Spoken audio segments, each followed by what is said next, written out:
Chapter 630. The Dragon Slumber Shrine was located in the center of the Dragon Bone Wilderness. This land covered in ice and snow was also the place where the souls of the dying dragons, who were seriously injured or seriously ill, or had exhausted their lifespans, returned to the earth. Huge dragon skeletons could be seen everywhere on the snowy ground. If these incomparably hard dragon skeletons were to flow into the human world, it would undoubtedly be a huge fortune that would attract the covetous eyes of countless powerhouses. However, here it was only an ornament that inevitably existed in the dragon graveyard. Close. Even though he had been to the Dragon Slumber Shrine more than once in the game, when he witnessed this unprecedented miracle with his own eyes, Duque still felt shocked. On the left and right sides of his field of vision were flying snowflakes and an endless wilderness of bones. In the middle, there was a huge ravine that divided the entire Dragon Bone Wilderness into two. Standing at the end of the ravine was the Dragon Slumber Shrine. When the glittering golden shrine with countless golden domes attached to the main tower appeared in Duque's field of vision, Duque's heart felt as if it had been hammered by a sledgehammer. The Dragon Slumber Shrine in the game was always an illusory data model. If there was a word to describe the Dragon Slumber Shrine that Duque saw with his true eye, he could only think of one word: miracle. On the flying carpet, Duque and his party slowly approached the main entrance of the Dragon Slumber Shrine. On both sides of the main entrance stood a row of Dragonians. Dragonians had different colored skin, and apart from standing in human form, there was not a single part of their body that resembled a human. They had a terrifying physique that would make mortals feel oppressed just by standing in front of them. They were nearly 3 stories tall and 8 meters tall. They held a huge metal spear in one hand and a huge hammer that could be used as an iron felt by humans. They wore heavy armor that even the strongest warhorse could not carry, and stood majestically on both sides of the main entrance. Not only them, but there were also hundreds of young dragons that were guardians of the shrine hovering in the air on both sides of the main entrance. Every 100 young dragons formed a row, and there were 6 rows on both sides of the air in an inverted trapezoid shape. Be that as it may, even the burly draconid or the young dragon guardian whose body was as massive as a temple were as insignificant as ants in front of the huge arched door that easily surpassed the edge of Duque's vision. According to the system elf's judgment, the width of the arched door was 512 meters. And the height was an unimaginable 1024 meters. This was the true giant door that the 5 dragon aspects had not felt crowded when they entered at the same time. Even by the standards of the Dragon Clan, this was undoubtedly a super door. If Duque were to walk, it would take him at least an hour to climb up the steps of the main entrance and step into the huge main entrance. Duque's lungs were filled with cold air not because of the weather but because of the shock.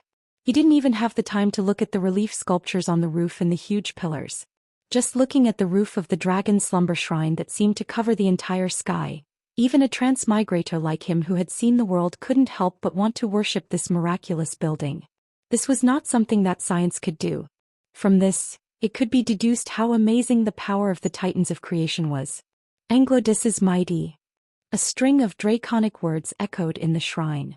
With the help of the translator, Duque was shocked to find that it was a giant dragon reciting Duque's deeds.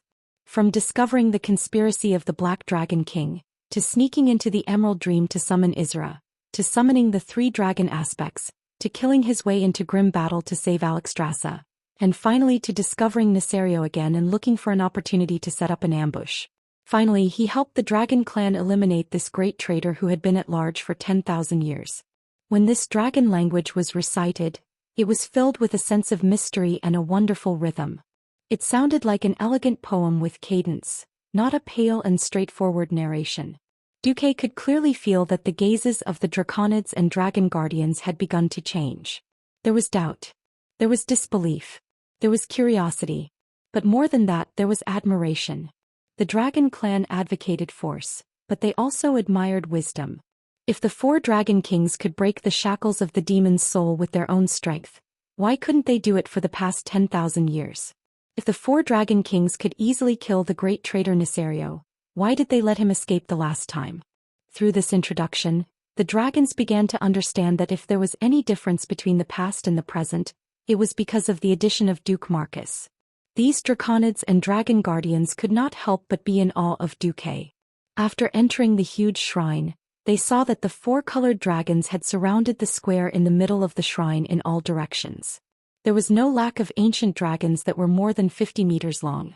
However, no matter how big they were, how sharp their teeth were, or how hot their dragon breath was, in this sacred ceremony to exterminate the traitor, only Duque, who was in the middle of the square, was the focus of all the dragon clan's vertical pupils. "You'd better pass the small test later," Krasis suddenly said without rhyme or reason. "Pass?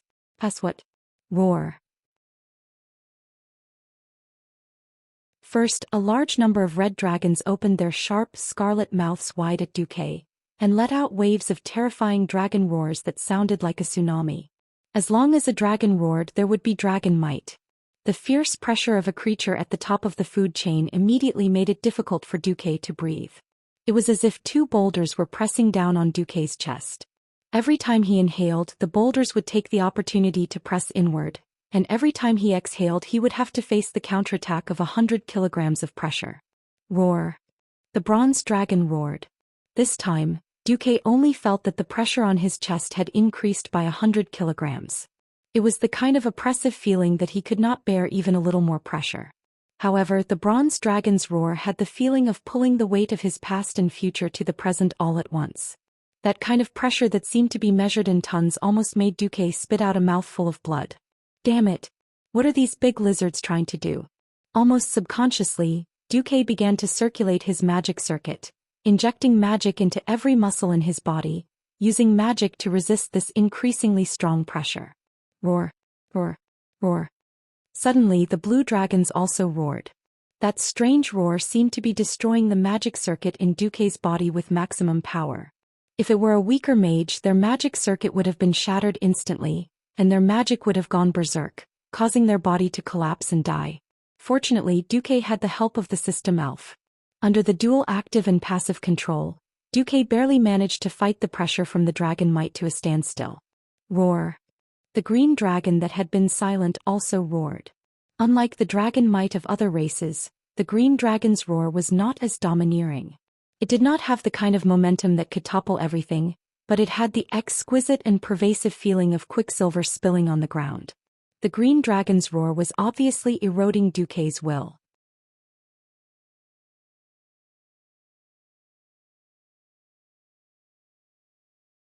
Chapter 631.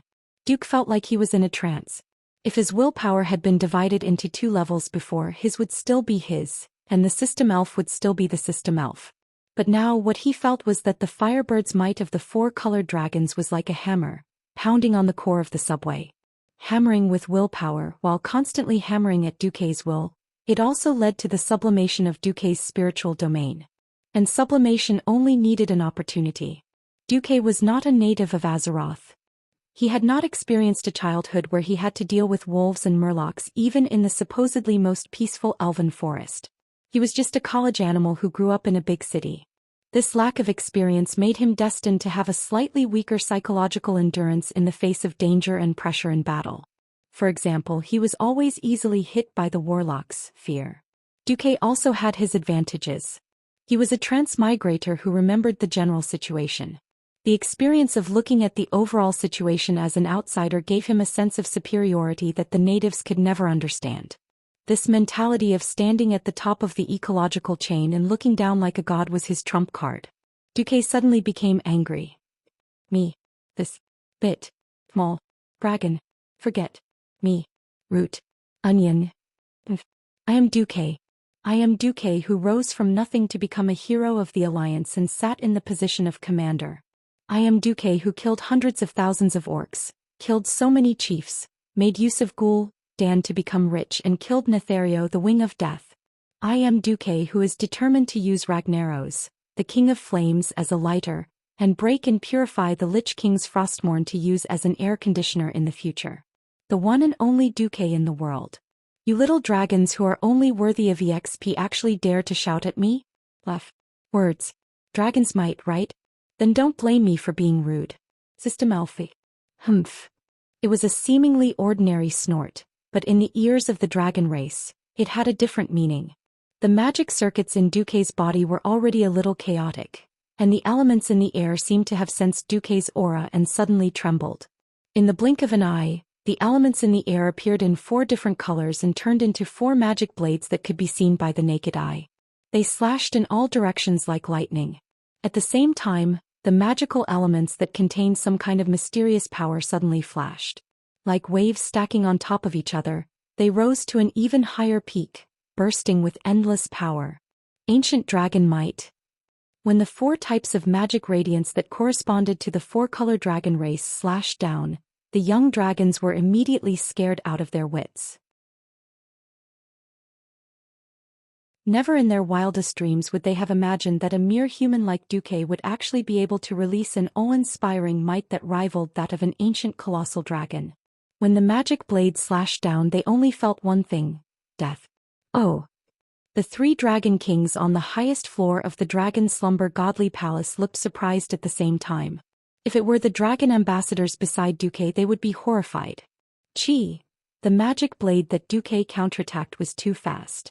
It was so fast that it almost flashed by, and the strange and mysterious power contained within it even disappeared in an instant. However, in the eyes of these young dragons and dragonians, they saw a completely different scene. When the light that corresponded to their race's skin color slashed down, blood immediately gushed out of their necks. Be it dragon scales, dragon skin, or even the hardest dragon bones that could block most sharp weapons in the world, they were all slashed in half. Their heads shot up into the sky and their bodies slumped to the ground. The blood of the dragon stained the sacred dragon's slumber. I'm dead. Countless dragons' necks suddenly shrunk and countless dragonians retreated in shock, touching their still intact necks. Was that an illusion?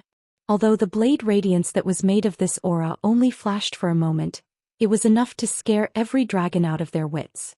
In an instant, the entire Dragon Slumber Godly Palace trembled, and it was the reflection of the dragons retreating. How could there be such a terrifying person who made tens of thousands of dragonians and thousands of young dragons feel the illusion of being killed with just his aura? Just recalling that feeling made them feel cold and weak all over. Every dragon and dragonian asked themselves, is this Duke Marcus telling us that he can kill us if he wants to? At this moment, seeing the exaggerated scene of tens of thousands of dragons bowing down, Krasis and the 3 dragon ambassadors beside Duque showed expressions of awe. How breathtaking! Congratulations! Congratulations! For humans it's perfect. Duque was a little confused. I pass, right? Then what is this? This is something we've all experienced. Of course it's not as perfect as yours. You'll know after the ceremony. Krasis continued to whet Duque's appetite. Okay, you can now go to the highest floor to watch the ceremony. Duque was speechless. Of course he knew that the Dragon Slumber Godly Palace was also divided into upper, middle and lower floors, but he didn't know that these big lizards were so cunning. They asked him to watch the ceremony, but didn't say which floor he would go to. It was still that fiery red flying carpet, and Duque and the others were lifted out of the Godly Palace again, spiraling toward the highest floor of the Godly Palace. Finally, at the highest floor, Duque saw the 3 dragon kings in human form. Alexstrasza was the first to greet him. Good job. Malygos was a little dissatisfied. This human kid secretly learned the dragon soul method. Nozdormu was disdainful. So what? Duque smiled bitterly. Right. So what? With the help of the platinum disc in his hand, which was a fragment of the dragon soul, he used the system to analyze part of the composition principle, and even the formula similar to Firebird. However, the power of the magic simulation of the dragon's roar was limited. After all, he was not a real dragon aspect and did not have a real dragon soul. Naturally, it was impossible for him to have the kind of terrifying power that could make thousands of dragons bow to him. At best, the power he exuded was similar to that of a 10,000-year-old dragon. It was okay to scare the small fry, but it was completely ineffective against a dragon of Krasis level. The Red Dragon Queen puffed out her chest proudly. In any case, Duque, the human hero who saved me from the dark prison, has proven his courage. He is qualified to stand here and watch the end of Nesario. Wasn't Nesario dead? Just as Duque was a little puzzled, the remains of Nesario suddenly appeared in the void in the middle of the highest floor of the Godly Palace, which was like a garden pavilion, completely open and supported by several huge stone pillars.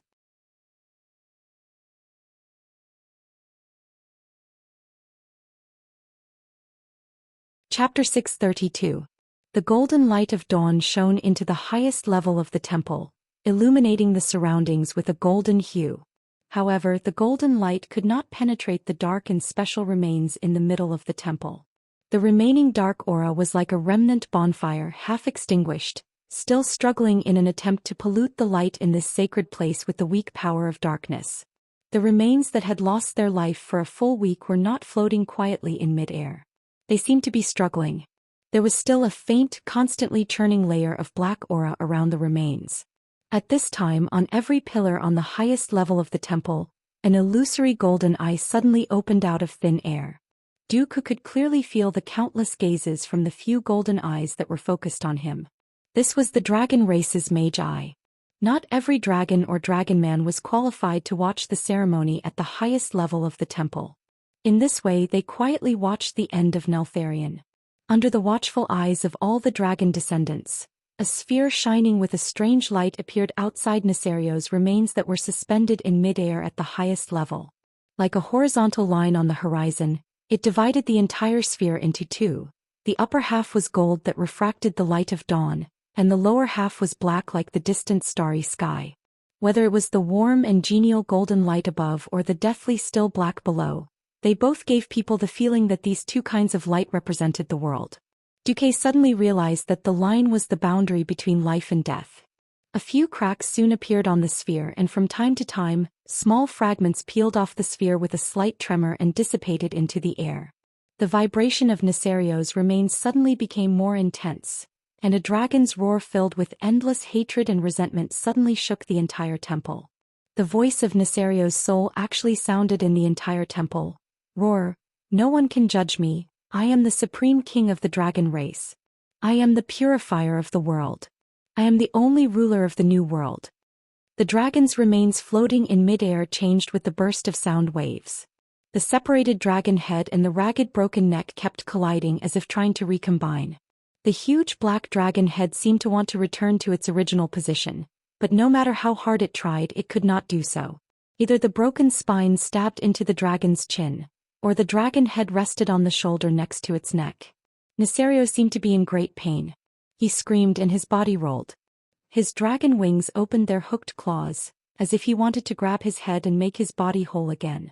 He was so furious that he kept cursing. He cursed the names of every dragon king, cursed Dooku who plotted against him, cursed the dragon slumber shrine, and even cursed all living beings in the world.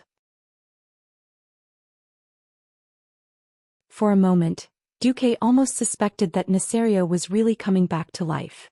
When he glanced at the calm expressions of the three dragon kings, Dooku also entered into spectator mode. Sure enough, Alexstrasza could no longer bear to watch the ugliness of Nesario's remnant soul. Bathed in the morning light, she seemed to have transformed into the sun. It was clearly a cold snort, but it made people feel that there was a gorgeous and blazing feeling in the voice. Enough. You're an evil degenerate who betrayed the entire dragon race and went against our eternal mission. It seems that if we leave you alone, even if you become a filthy ghost dragon or a corpse dragon, you will continue to harm this world. In the face of Alexstrasza's roar, Nesario's remnant soul still ignored her. So what if I am? I'm not convinced. Even if I fall into the deepest depths of hell, I will still take revenge on you hypocrites in my own way. Yes, that's right. I'm supposed to be the victor here. As long as I get your egg, I can create more new species of dragons. I can use my evil art to purify this world that has been occupied by the inferior races. The Red Dragon Queen was momentarily speechless. Nesario was indeed dead, but his soul had not completely dissipated. One of the important reasons why this dragon ceremony was held was to vent her anger and correct the views of the dragons and their descendants. Now that Nesario was so stubborn, even though he was dead and only half of his soul was left, she could certainly destroy this traitorous Black Dragon King just like that. But in that case, the effect of preaching would be greatly reduced. Maligos suddenly said, "Hold the ceremony. I've scolded him for 7 days and 7 nights, but he has no regrets." Nozdormu said, "I have no objections." But Alexstrasza wasn't willing. The traitor that she had fought against for 10,000 years was finally brought to justice, but this guy still looked like a spiritual warrior even in death. How could she vent her anger like this? How could the millions of dragon descendants vent their anger? Was this the result of fighting against the Black Dragon army for 10,000 years? No, absolutely not. At this time, the Red Dragon Queen suddenly thought of Duque. Yes, that kid has the most ideas. Duque was speechless when the Red Dragon Queen suddenly sent him a telepathic message. Yo Duque, if you can help make that mad dragon confess or make a fool of himself, I'll owe you another big favor. It's a deal. Seeing that Duque agreed so readily, Alexstrasza really regretted it a little. Did she promise too easily? However, there were so many dragon descendants watching. If she destroyed Nesario's soul just like that, there might be more betrayals in the future. The queen gritted her teeth and accepted it. Duque said slowly, "Oh Nesario, I can't help but pity you." Nesario's remnant soul laughed out loud. "Pity me? Huh. I'm the Supreme One. Why should I let you pity me?" Duque shook his head and said, "Because you don't have anything." Even the idea of purifying the world and becoming the only master of Azeroth was brainwashed by the ancient god Enzoth. You're just a pitiful wretch who doesn't even have self-will. Nesario cursed, **T. You still don't want to admit it? That's the effect of the whispers of the ancient gods. Nesario insisted, "There's absolutely no such thing." Well, as long as you're willing to do a small experiment in front of everyone, as long as you successfully pass this experiment, I'll let you go. Duque said. The other two dragon kings were indignant. If they really let Nesario run out and turn into a zombie dragon, he would definitely be a super disaster. For a moment they wanted to object. However, the approval of the two female dragon kings suddenly came from the sky. Leave it to Duque. Okay. Nesario agreed.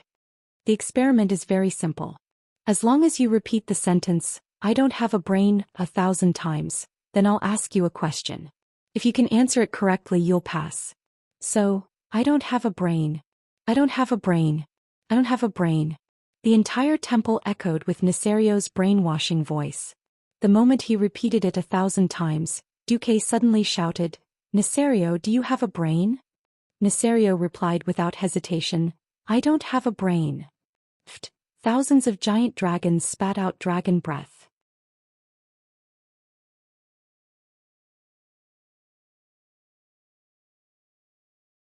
Chapter 633. If it was human saliva, it would at most cause some pollution. The dragon breath of the dragon race itself had considerable lethality. Even if it was incomplete, so many breaths still caused a lot of damage. Of course, most of the dragons had thick skin and flesh. Compared to that small injury, the comical performance of the Wing of Death, Nesario, shocked the dragons even more. It was foreseeable that he would be the laughing stock of the dragon race for the next 1,000 years. Alexstrasza rolled her eyes. She had originally hoped for a just trial that would make all the dragons take warning. Who knew that Nesario's remnant soul would be so stubborn and not feel the slightest bit guilty? This made the four-colored dragons who were bent on revenge and wanted to give this rebellious dragon king the harshest punishment, feel as if they had punched thin air. Alright, leave it to Duque. Duque finally solved the problem. However, it was not in the form that the dragon aspects wanted. Nesario's remnant soul came to its senses. Duque, you tricked me? Oh, of course I have a brain. I decided to dominate this world with my own will. Yes. Anyone who shouts "I am the ruler of the world" 1,000 times will feel like a god for a moment. Duque replied as if he was in a bad mood. This immediately aroused the laughter of countless dragons below. Many of the temple guardian dragons that were originally hovering in midair laughed until their stomachs hurt, and almost fell from midair. Thousands of dragons revealed their sharp fangs and giggled. The scene was truly terrifying. Fortunately, Duque did not see it. Alexstrasza also had a hard time holding it in. She kept telling herself, "I must not laugh at a time like this. I am the great Nesario, my wisdom is the highest. Didn't you see that I fooled you fools for 10,000 years? The soul wrapped around the black dragon corpse roared. These words made all 4 of the giant dragons of 4 colors uncomfortable. Unexpectedly, Duque immediately added a fatal blow. Yes, you are the wisest, Nesario. After the brain eater opened your skull, it did not care about you at all. Instead, the dung beetle's eyes lit up when it saw what was in your skull. Alexstrasza, Nozdormu, Maligos, Isra, who was far away in the Emerald Dream but was paying attention to what was happening, was speechless. After 3 seconds of dead silence, the dragon with the lowest sense of humor was the first to collapse, bursting into laughter. Then came the second one, the third one. The dragon race's grand ceremony turned into a comedy show. The Red Dragon Queen had a love-hate relationship with Duque. She liked Duque for saving the day, but she also hated him for ruining the atmosphere. She glared fiercely at Duque, then sighed. Nesario, you pathetic fellow. You've been carrying on a false will and wreaking havoc in the world of Azeroth for 10,000 years. This was the misfortune and sorrow of the Dragon Clan. However, all the suffering, all the betrayals will come to an end today. The 3 human-shaped dragons occupied the east, south, and west directions, while Isra's human-shaped virtual image suddenly appeared in the north. The 4 dragon kings stretched out their right hands at the same time and pressed in the void. 4 giant virtual dragon claws of different colors appeared on the highest floor of the Dragon Sleep Temple. The 4 dragon claws mercilessly slashed down, and there was immediately an incredible force in the Dragon Sleep Temple that resonated with it. This force was so vast and shocking that when it approached Nesario's remains and remnant soul, ripples appeared in the surrounding space. The seemingly insignificant force made Wings of Death let out a painful howl. The 4 dragon kings were unmoved. No, it should be said that there was a faint sense of pleasure in their hearts. As the virtual dragon claws fell, the ball of light that wrapped around Nesario suddenly turned into countless lifelike little dragons the size of a human arm. However, these tiny wyverns were like real dragons as they opened their mouths to bite Nesario, slapping him with their claws and whipping him with their tails. Duque finally saw that every blow from these little dragons weakened Nesario's existence in this world. Duque's heart shuddered. The dragons were going to completely wipe out Nesario's existence. Even if the Lich King was right next to him, it would be impossible for him to be resurrected into a bone dragon due to the erasure of his body and soul. From the past to the present to the near future, there would not be any remnant soul or relics of Nesario that would be passed down. The voice of Nesario's remnant soul suddenly changed from shock and anger to a low, pleading whine. He was like a giant dragon that only existed on a blackboard and was being erased bit by bit. The dragons were silent. Every dragon and every dragon descendant looked at this scene with complicated emotions. When the last piece of darkness that belonged to Nesario disappeared from the vision of all existences, the Dragon Sleep Temple suddenly shook violently. Then, in less than 3 seconds, a dragon head that looked exactly like Nesario's appeared at the highest point of the temple. It was also Nesario's head, but its essence and soul were completely different. That was purely a symbol of warning to the dragons. All of a sudden, thousands of giant dragons began to raise their heads and roar at the sky. The roar contained a dragon language song. In other words, ashes to ashes, dust to dust. There was a cause and effect. The end of the path of rebellion was destruction. With the dragon's roar, the ritual ended. Duque had always had a question about these complicated rituals of the dragons. I'm here to take the prize. Why are you wasting so much of my time? However, when Alexstrasza put a pin on Duque's chest under the witness of the other 3 dragon kings, Duque's expression suddenly changed. This is, congratulations, Guardian Duke Marcus. Yes, that's right. The same line of words was marked in the system prompt. After the unanimous agreement of the 4 color dragons of the Dragon Sleep Temple, the dragons have determined that you have inherited the mantle of Medivh and become the guardian of Azeroth, temporary. Although you are a temporary worker, due to your outstanding performance in the dragon ceremony, you have obtained above-average military power. As long as the target is not a native of Azeroth, or is identified as an enemy by the Dragon Sleep Temple, you can summon the dragon army of the Dragon Sleep Temple to fight for you unconditionally at any time and on any occasion. According to your current reputation in the Dragon Slumber Godly Shrine, you can summon 1 dragon squad at a time, including 1 10,000-year-old giant dragon, 5,000-year-old dragons, 3 dragonoid elite captains, and 500 dragonoid elite guards. Before Duque could finish being happy, Alexstrasza suddenly said, Duque, I actually received a message. There are demons preparing to attack your Karazhan. Faster, thief.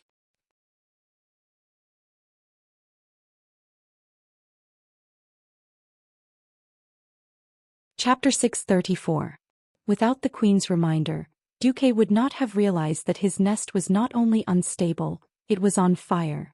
Previously he had temporarily left Karazhan. One reason was that Duque did not have enough strength to clean up Karazhan, and the other was that Stormwind City was about to be destroyed. If Duque did not come out, Lang would die in Stormwind City. Did Duque not value Karazhan? Of course not. Duque did not care about his fiefdom. He could lose the Watchtower, the Reedridge Mountain and the Elven Forest, but he could not give up Karazhan. At the start of the Third War of the Dark Portal, what enemies would appear on the Azeroth continent? Undead that had come back from the dead, wailing banshees and gargoyles that filled the sky, lava hounds that were 3 stories tall, fire elementals that were as tall as a small mountain. These terrifying existences that transcended the mortal world could not be dealt with by simple swords. The most reliable thing that Duque had was his magic. The path to the Dalajan had been blocked. The only thing he could rely on was Karazhan. Now that he suddenly heard that Karazhan was in danger, it would be strange if Duque was not excited. Seeing Duke almost jump up like a cat whose tail had been stepped on, Alexstrasza finally felt a sense of satisfaction at having turned the tables. Do you know who it is? Seeing Duque's nervous look, the queen's nose was almost up to the sky. She had a look of beg me. If you beg me I'll tell you. Look. Duque clenched his teeth and turned around. Let's go. Alexstrasza was anxious. She did not care about the other 3 dragon kings watching, and put a hand on Duque's shoulder. Brat, let's talk. Suddenly, space twisted at a high speed and the scenery in front of him blurred. In that moment, Duque found himself in a circular pavilion hanging on the east side of the Dragon Sleep Temple. It was not accurate to say that it was a pavilion. It should be said that this seemed like a pavilion, but it was actually a small subspace attached to the Dragonbone Wastelands. It looked like the scenery of the Dragonbone Wastelands, but in reality, it was impossible to get out of the pavilion by walking to it. Alexstrasza put her hands on her hips and puffed out her cheeks. I was just teasing you. Is it worth losing your temper? Duque, if the Dragon Sleeping Temple is attacked, will you feel at ease? The queen had to think that Duque was right. Karazhan is safe for the time being. Then I have to rush back to prepare. No. I think it's better if you prepare here. What? The queen tilted her head. Her yellow vertical pupils had a strange color to them. She strode forward and said, let me examine your body and magic circuits. Without any hesitation the queen made her move. There was no boundary between a woman and a man at all. A pair of powerful palms touched him just like that. Duque shuddered. Any mortal would not be unresponsive when touched by a pair of hands with draconic might. It was the fear of a giant dragon sharpening its claws next to one's ear. It was as if the big sister of the dragon race and the boss of the dragon race would be disassembled into parts if she accidentally shook her hand. A fragile body. But it's strange. You've also experienced many battles, but there are no internal injuries.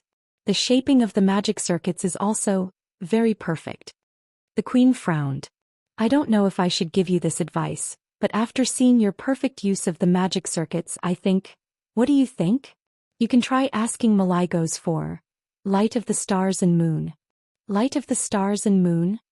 The King of Magic controls the prototypes of all magic models in this world, and Light of the Stars and Moon can allow a Morning Star wizard to quickly grow into a Radiant Moon wizard in a short period of time. As long as you have enough control over the magic circuits, there will be no side effects. However, Light of the Stars and Moon does not come without a price. Duque suddenly grabbed Alexstrasza's shoulder. Although the queen's arm was very flexible and felt good, Duque did not care about it at all. What's the price? The queen's expression became very solemn. Malygos was given the duty of guarding all magic in the world of Azeroth by the Titans, so he thinks that he is the master of magic in Azeroth. For nearly 1,000 years he has been very dissatisfied with the wanton abuse of magic by humans and the High Elves. Duque was non-committal. If there's a price you need to pay for Light of the Stars and Moon, it's Malygos' hatred. He believes that only a perfect creature like the dragon race is qualified to obtain Light of the Stars and Moon. If you force it, he will probably give it to you, but he will immediately hate you. This is enough to cancel out all the good feelings he has for you, and it will put your path of magic in great danger. The queen did not even notice the sarcastic smile on the corner of Duque's mouth. At the end of the day she did not know why, but she wanted Duque to owe her a favor, or to return part of the favor. She knew very well that if she was willing to pay one of her dragon eggs for Duque, Malygos's expression would definitely be much better. However, things seemed to be developing in a direction she did not expect. Can Malygos burn my magic circuit from thousands of miles away? Of course not, but can he hide in his lair and forbid me from using any magic from thousands of miles away? No, but that, if he hates me, will it affect your or the Sleeping Dragon Temple's impression of me? Of course not, but then that's enough. I'll go find Malygos right now. Duque's attitude that everything was okay almost angered Alexstrasza to death. That was Malygos, the king of magic. Ordinary people would already tremble at the mention of his name, and you actually don't care about offending an ancient dragon guardian? Don't even mention the bear's heart and leopard's gall. Duque, are you trying to defy the heavens? Seeing that Duque was really going to find Malygos, Alexstrasza laughed angrily. Hey Duque. You really don't need me to help you? For my sake, at least Malygos won't do anything to you. If you go and negotiate on your own, you'll become a mortal enemy. In the future, if Malygos doesn't like you and hunts you down, I won't care. Duque waved his hand. Don't worry, I don't care about a mere Malygos. In any case, that guy would be an idiot who would enter a dungeon and be killed by the players like a boss. Duque's next words were, in the entire dragon race, the only one I care about is you, Alexstrasza. In the future, you're the only one left of the 5 guardian dragons. I'd be stupid to farm the reputation of those who are destined to kneel. He did not realize at all that his words had a serious meaning. When the Red Dragon Queen heard this, there was a special emotional overtone. For a moment the queen froze in place.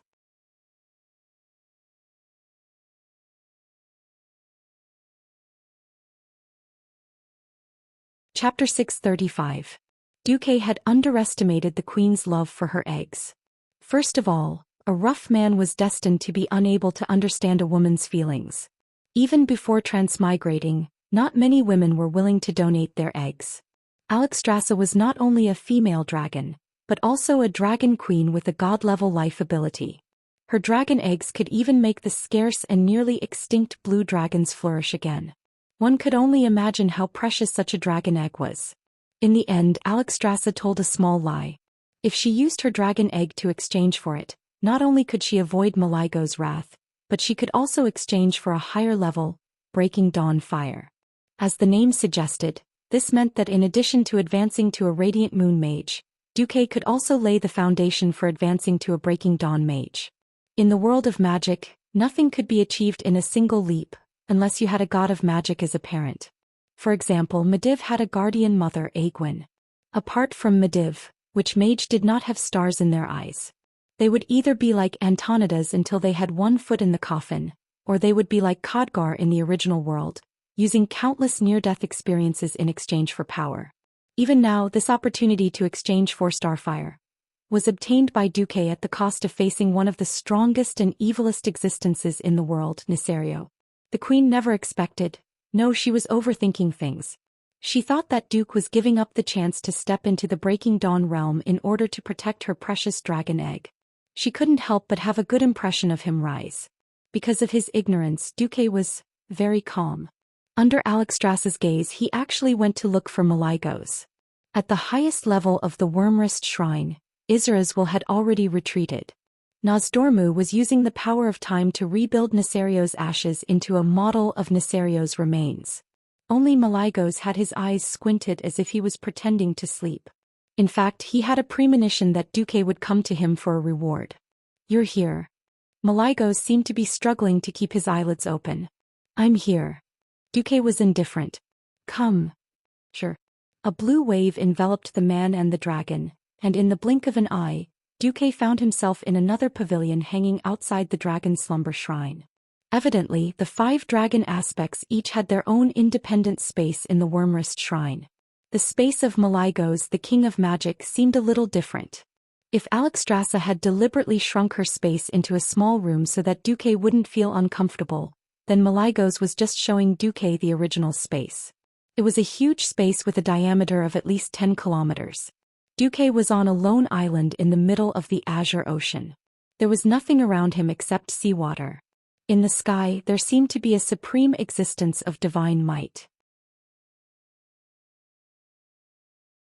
The thick white clouds rolled and surged, making it impossible to see what was above the clouds. Somehow he felt that there was a mysterious existence there that could destroy everything in the world. Its nobility and greatness were above everything else in the world of Azeroth. That was how it should be, Duque replied with a poker face and dead fish eyes. What an imposing manner. However, all that was left was the imposing manner. Alchemy, who had the most authority in the Wormrest Shrine, was protecting me. Did you dare to eat me? Duque looked up at the sky with such a terrible expression and thought to himself, "Ah, the ancients said that only idiots like to stand at the highest point and wait to be struck by lightning. The ancients were not lying to me." Malygos was very upset. It was not the first time he had seen Duque, but it was the only time he had looked Duque in the eye. He had never believed in humans, or rather he was suspicious and even hostile to all races other than dragons. The first time Duque had approached him through Isra in order to fight against Nesario, it was because of the situation. It was a coincidence that Duque had gone through so much to rescue Alchemy. Anyway, it was still the four of them who had to fight against the Wing of Death. Duque had magically discovered that Nesario had disguised himself as a human and sneaked into the Lordaeron palace. Duque had used him in turn to lure the four of them to finally eliminate Nesario, and the credit was still due to the four of them. Without the other Dragon Kings, it would have been impossible to kill the rebellious Black Dragon King. Anyway, in Malygos's eyes, creatures other than dragons were always secondary. Duque had already obtained a transcendent position in the Wormrest Shrine without doing any real work at all. Seeing that he had finally killed his great enemy and avenged his spouse after 10,000 years, Malygos did not mind giving this little human a little gift. However, Duque's neither humble nor arrogant behavior made him very upset. Humph. A cold snort sounded like a thunderclap from the 9 heavens. Duque was still the combination of dead fish eyes and a poker face. Is this the attitude you have when begging the great king of magic to bestow a reward? With this sentence, Duque sentenced Malygos to death. You want me to work for you?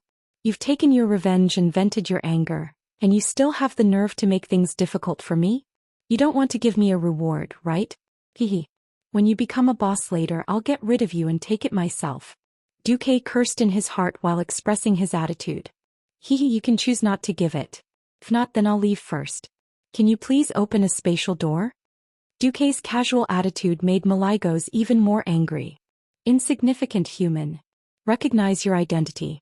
In front of my power you are nothing. The clouds were boiling fiercely as if the wrath of the heavens would fall in the next moment. The rage of the Dragon King was not a joke. The terrifying aura that flowed out of Malygos's shrine room made the giant dragons that had yet to disperse in the shrine tremble. What the hell? Who had angered the Dragon King Malygos? Alchemy could not help but yell across the void, "Hey! Malygos, what the hell are you doing? Why are you yelling at my savior?" Malygos' anger subsided a little. After all, this was the Dragon Slumber Shrine, and he was still very afraid of Alchemy, who had recovered her strength. "I'm just teaching a human how to be polite to dragons. What the hell are you doing? Duque is an honored guest of our Dragon Slumber Shrine. We invited him to witness the ceremony today. We agreed to let him take over as a guardian and you have a part in it. What's wrong with you all of a sudden?" Malygos did not speak. Only Duque knew that in the end it was because his strength was too low. So low that even if he asked for a reasonable reward, it would be seen as a charity. In the past 800 years, when had the previous guardians Aegwynn and Medivh been bullied? It was easy for a demigod to make other existences forget their original identity and instinctively respect them.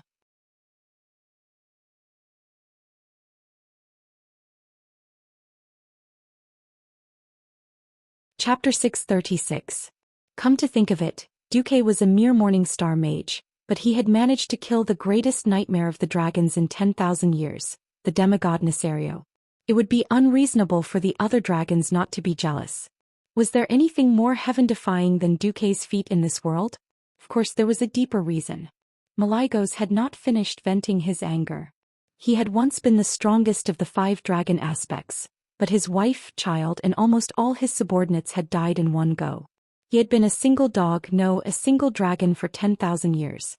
He had finally managed to kill his enemy, but not only was the enemy unrepentant, the one who had stolen his limelight was a lowly race with no ability that he looked down upon. Rationally, Malygos knew that he should be grateful to Duque. When it came to love, he couldn't control his temper. He was a little crazy, but his madness was more directed at Nesario and the Black Dragon army. But he had nowhere to vent his anger.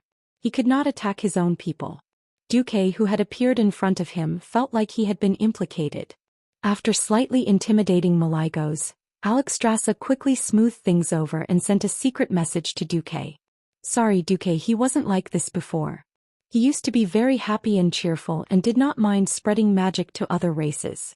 It's just that after his spouse died. Alexstrasza quickly said a lot of things, all of which were ignored by Duque. What made Duque's mind wander was something else. That was the course of history. Duque did not know if he could defend against Nazul's next attack. If he could, then it was likely that there would not be a cross-world expedition against Draenor. However, regardless of whether there would be an expedition or not, the Burning Legion's plot against Azeroth would not be extinguished. The Third War at the Dark Portal was bound to come. If the Third Battle of the Dark Portal had anything to do with Malygos, it would have to do with a lot. In the Third War, it was easy to associate it with the undead army of the Calamity Army.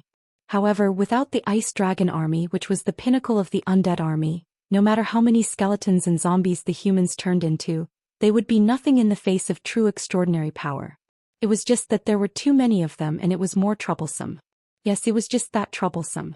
However, with the Ice Dragon army, it would directly change from quantity to quality. Where did the Ice Dragon army of the undead come from? Wasn't it the Blue Dragon army that was killed in of Nesario's betrayal? The leader of the Ice Dragon army, Sindagosa, was definitely one of the best generals under the Lich King. Who was Sindagosa? Was there a need to ask? It was the dead wife of Malygos, the king of magic. Duke came back to his senses just in time to hear Alexstrasza's pleading tone. Duke, I know Malygos's attitude isn't good, but he's still a good person and he's ready to resume his duties as the dragon aspect. Why don't you give in to him this time and I'll owe you a small favor. Alright. Alexstrasza breathed a sigh of relief when Duque agreed. Just now, Duque refused to answer no matter what. She thought that Duque was going to have a heaven and earth collision with Malygos in the Dragon Slumber Temple. She didn't think that Duque would win, but since both sides were on the same side, she really didn't want them to have a conflict. Just then Malygos said, All right, for Alexstrasza's sake, I won't argue with you about your attitude. I know you want the power of magic, so show me your magic skills, mortal. If you can satisfy me, I'll let you instantly become a radiant moon wizard. What's wrong with that? Duke's back suddenly straightened, and the corner of his mouth hooked up into a mysterious arc. If one was familiar enough with Duque, they would know who Duque was going to trap again. Fortunately, Duque let Malygos go this time for the sake of the Red Dragon Queen. Duque had too many ways to force this big blue clown into a dead end. For example, when Malygos gave up monitoring the magic in the world during his mental disorder, Kuel Salus and the Dalajan's dark experiments. What steel refiner, what forbidden human body refinement technique, what biochemical experiment that could poison all living creatures within 1,000 miles. Once Malygos found out about these things, the old blue dragon would go crazy. There was no need for the Scourge army. He could kill these two holy lands of magic by himself. Of course, Alexstrasza didn't know that Duque had so many bad ideas in his stomach, but she was a woman with amazing intuition. She suddenly realized that Duque really had a way to kill Malygos like he killed Nesario. Feeling that Duque had finally let go of the idea in his heart, the queen's heart was filled with mixed feelings. Duque thought to himself, all right, seeing that your wife is dead, it's understandable. I also want to dig a hole for that fool. I'll bear with it. Duque suddenly raised his head and stared at Malygos in the sky. There was still a mysterious smile on his lips. Do you want to see my magic skills? Sure. Let me show you the right path. Duque raised his hand. For a moment, Malygos almost wanted to smash Duque's face with magic bombs. But when Malygos saw clearly what Duque had conjured with magic power, he fell silent. Duque injected his distant memories into the system. It was a scene from the Battle of the Frozen Crown in the game. It was a memory of Sindagosa from the gorgeous cutscenes. Like an irresponsible visionary, Duque gave the system elf a mission. I want to restore a magic construct called Syndagosa that will convince Malaigos.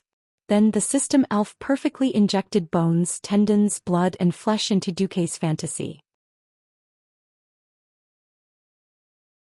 In the void, as the magic power in the magic circuit in Duque's body was rapidly consumed, the illusion of a huge bone dragon appeared in Malaigos' eyes. At first, the illusion of the bone dragon looked like a lizard skeleton at the level of a primary school student's drawing. However, it quickly turned from a chaotic mess into a specimen with its bones clearly visible. Every bump on his skin, every cartilage that connected each other, the proportions of every bone. At this time, Malaigos couldn't help but tremble slightly. This wasn't the end. If what happened before was just a conceptual reorganization of the biological specimen, then what happened next was a pure rebirth of the concept of magic. The huge bone dragon illusion in Duque's hand, which had become 10 meters long, had begun to have the aura of a magic circuit. One by one, new magic circuits were being constructed in this phantom bone dragon.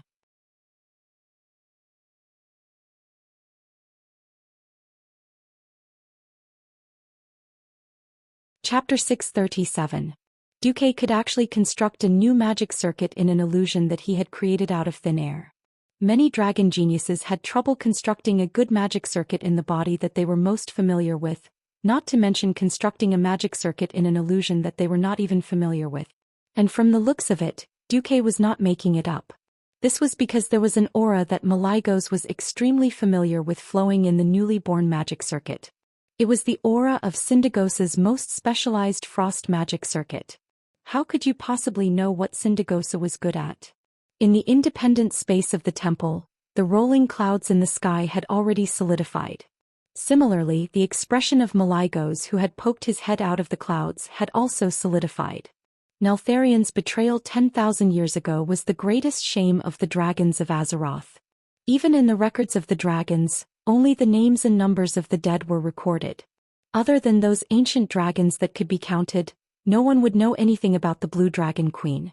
Malaigos had just been to the natural mausoleum of his spouse, and there were no traces of anyone touching it at all.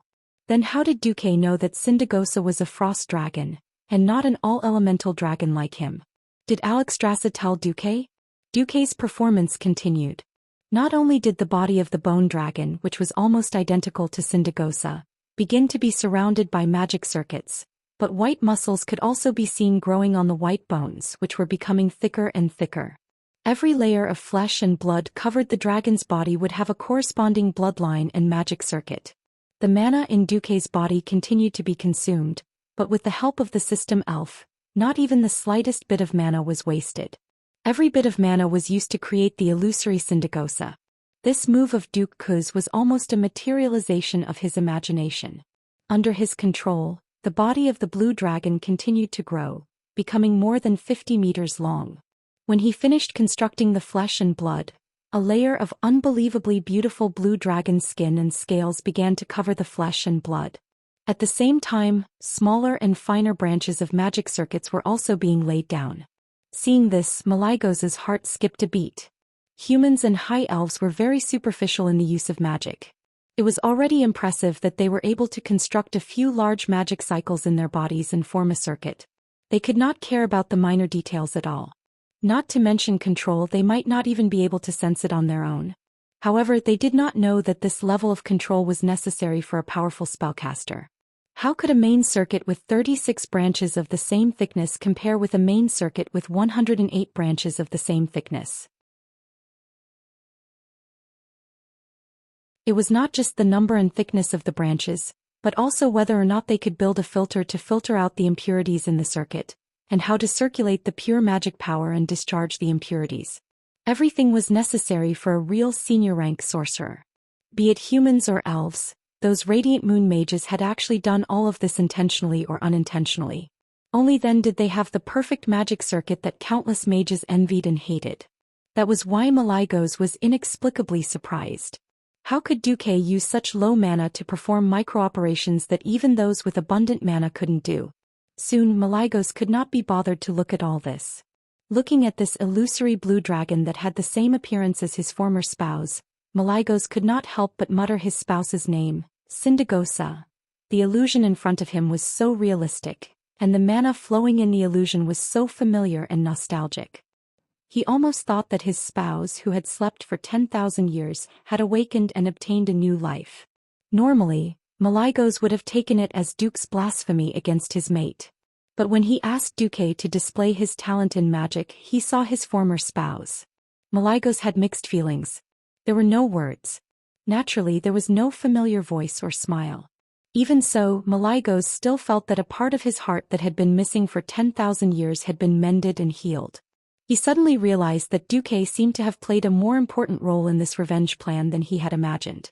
He also suddenly realized that this insignificant human that he had always ignored and looked down on had some kind of fine control of magic that even he could not compare to. Malygos let out a long sigh. Duque stopped his mana output and the illusory Sindagosa's movements stiffened. Malygos felt as if he had been struck by a whip, pulling him back from his memories to reality. That's right. This was not his spouse after all. Enough, make it disappear, Malygos said calmly. Duque rubbed his hand and Sindagosa disappeared from the void. Malygos' aggressive aura was gone, but he was still stubborn. I agreed to let you be the acting guardian, so naturally I recognized your strength. From the moment Nesario was killed, I didn't treat you as an ordinary human. But as a guardian, even if you're a proxy, your strength is too unsightly. Take this thing and get lost. Don't be an eyesore. With that, he flapped his dragon wings and a meteor-like bright object descended from the sky. Whoosh!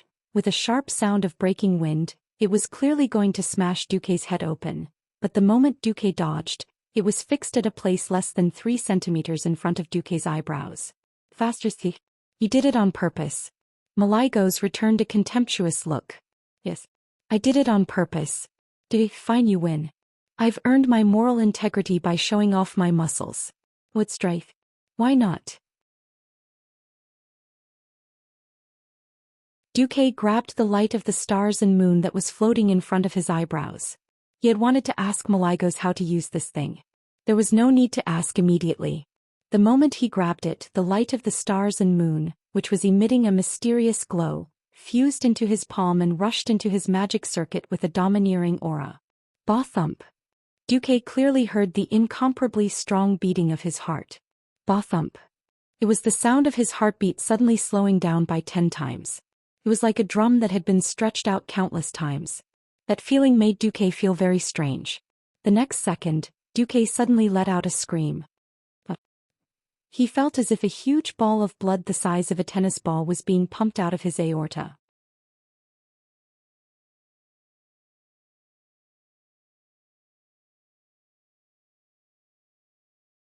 Chapter 638. Even though Duque was a university student who had taken a basic course on the physiological structure of the human body, he had never thought that mages were more like a magical existence that fused 2 and 3 dimensions together. What appeared in his field of vision was the same outer shell of the body, but a completely different internal structure. In the 3-dimensional domain, the brain controlled the functions of his body, directing the operation of every internal organ, making the lungs breathe, the heart pump blood, and the liver detoxify. In the illusory vision of the 2-dimensional world, the mind that extended from the will controlled the magic circuit, and the flow of magic in the mental domain was more like the countless subdivided roots of a large tree, except for the root at the end that was used to absorb the elemental power from the outside world. The rest of the circuit would eventually take the shape of a ring. It was a continuous cycle, and it was constantly building a stronger and more powerful circuit. This was not a complicated process. The entire process could be said to be simple and crude. The light of stars and moon that crashed into Duque's body was simply pressing down on Duque's body with tremendous force. There was nothing in the world that could be achieved in a single leap. To be able to achieve it in one step only meant that one had made thorough preparations. It sounded like reaching the radiant moon level was such a wonderful thing. But in reality, was it really that easy? In order to deal with the third war at the Dark Portal, and even in order to face the first, second, third, fourth, fifth, and sixth generation Lich Kings that might appear, Duque had long since built a magic foundation. This was like building a skyscraper that needed to be built with a foundation. If Duque's previous magic circuit was third-rate, It would be like using a matchstick to act as the pier of a bridge across the sea, and it would turn into dregs with one push. The magic circuit model that he used was almost the best model that he could find in this era. With the incomparably thick, arcane throne as the cornerstone, phoenix flames and ice crown flew at the same time. Not only that, with the perfect connection between him and the system elf, the mind control system that Duque built was completely beyond this era.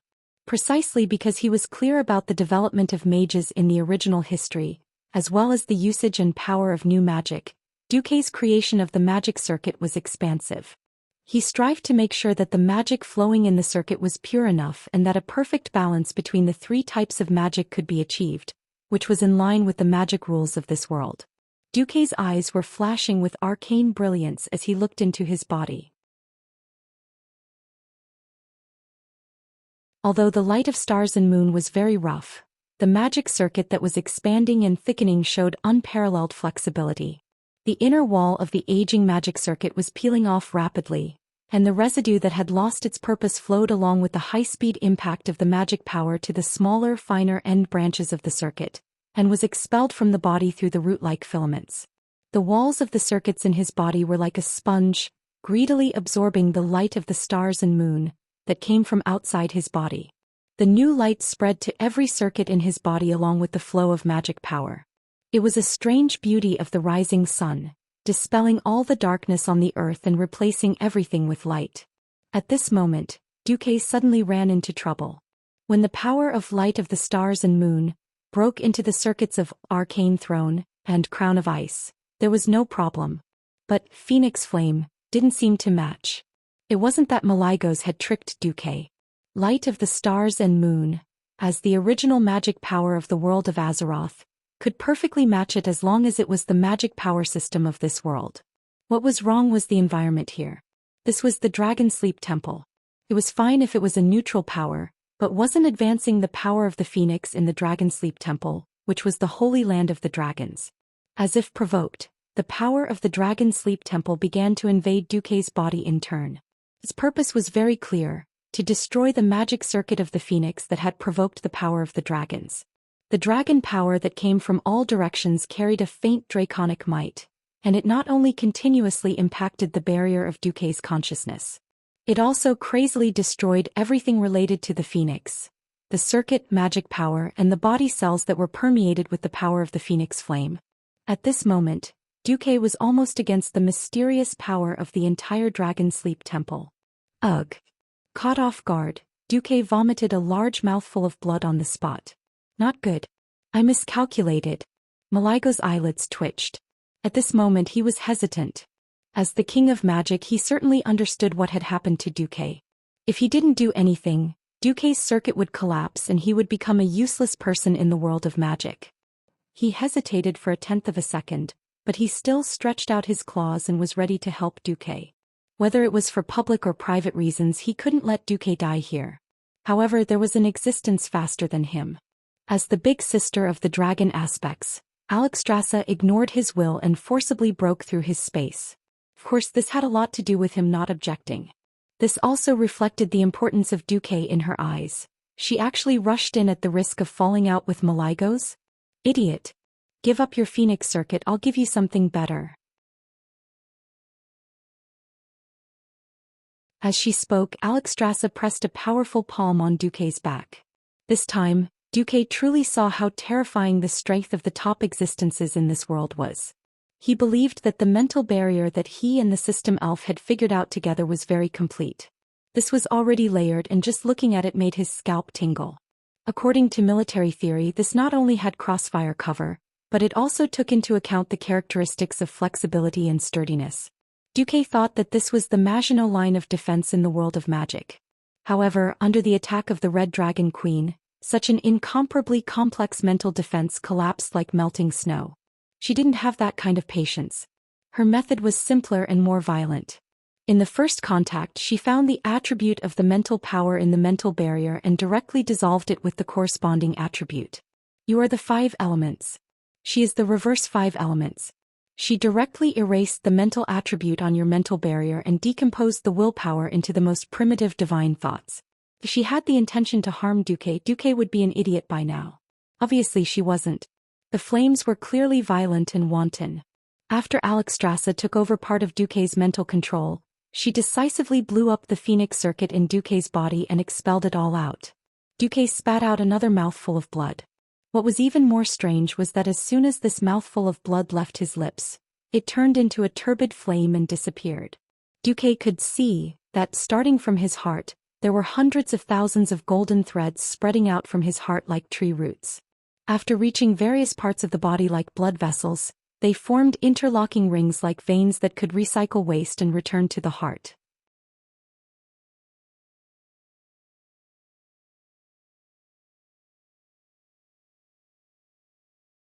Chapter 639. These were networks of various sizes. These were the newly born magic circuits. Magic power that was many times stronger than a morning star began to circulate inside. It flowed endlessly, surged, and never stopped.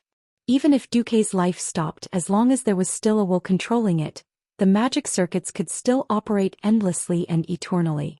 Perhaps the undead in the future did not need to be disturbed by the characteristics of a physical body and could focus on the magic circuits. That was why there were so many liches and great wizards. If Duque was really a cultivation maniac who pursued mysterious power, he would not be able to achieve eternal life. Perhaps he would also walk the evil path that many wizards had taken in history. Let's get back to the present.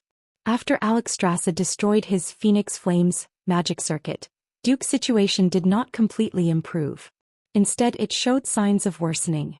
It was not that the flame circuit that the Red Dragon Queen had created for Duque was not good, but it was similar to the problems that Duque had encountered in the past. It was because it was too good that it began to overbearingly occupy the share of all the magic circuits in Duque's body.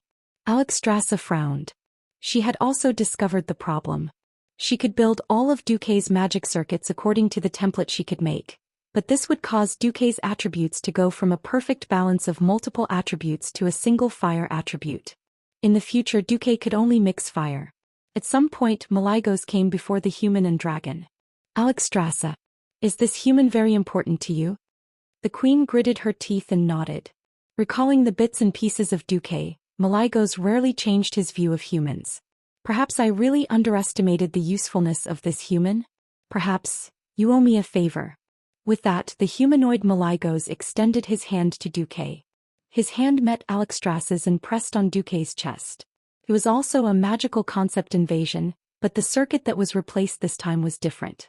Antonida's crown of ice was destroyed and replaced with Maligos' unknown ice circuit. No, it wasn't just the ice element.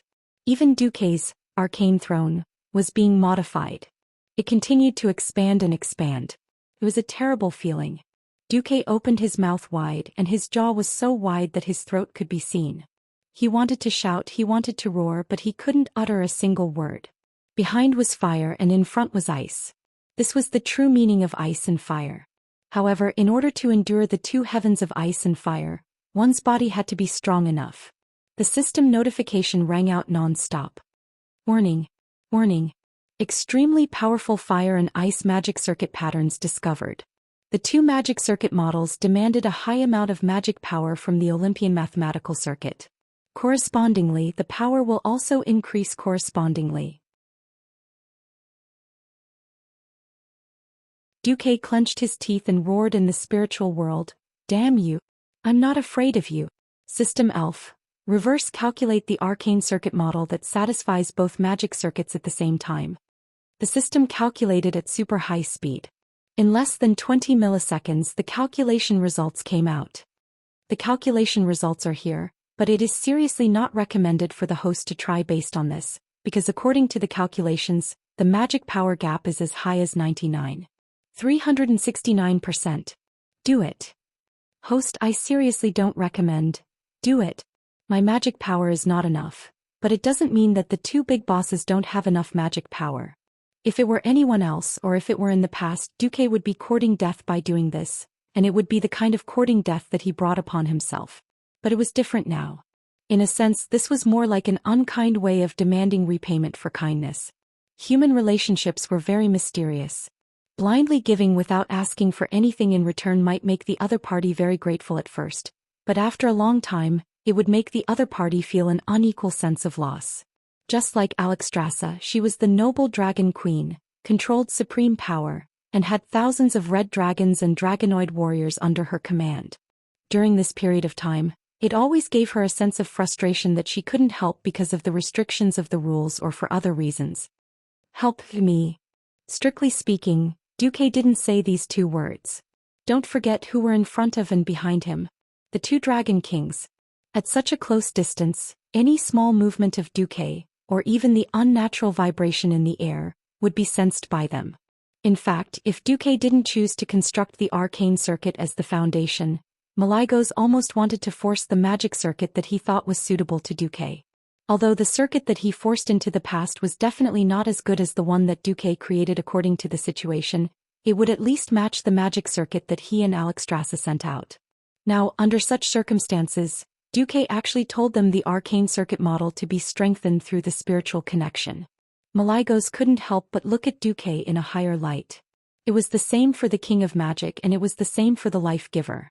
The two Dragon Kings' faces were filled with undisguised shock. They were absolutely sure that before this, Duque had never come into contact with such a top-notch magic circuit model. It wasn't about secrecy. The outstanding physical talent of the dragon race allowed them to carry more and stronger magic circuits.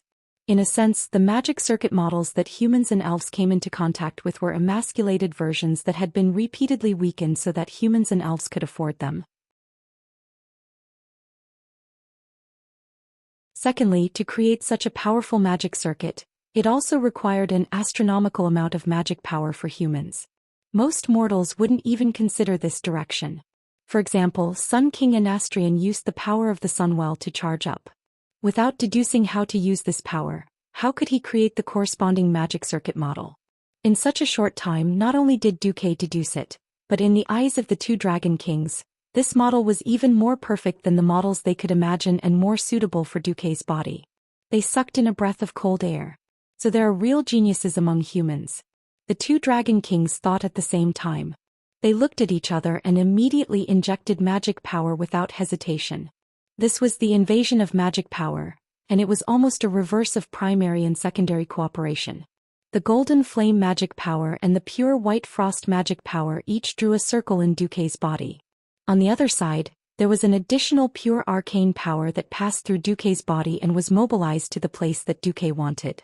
As the foundation of the two major magic circuits, the arcane circuit that Duque used as the foundation was also continuously thickening, deepening and consolidating. Its construction speed even surpassed the sum of the two Dragon Kings. 3 huge compound circuits gradually took shape in Duque's body.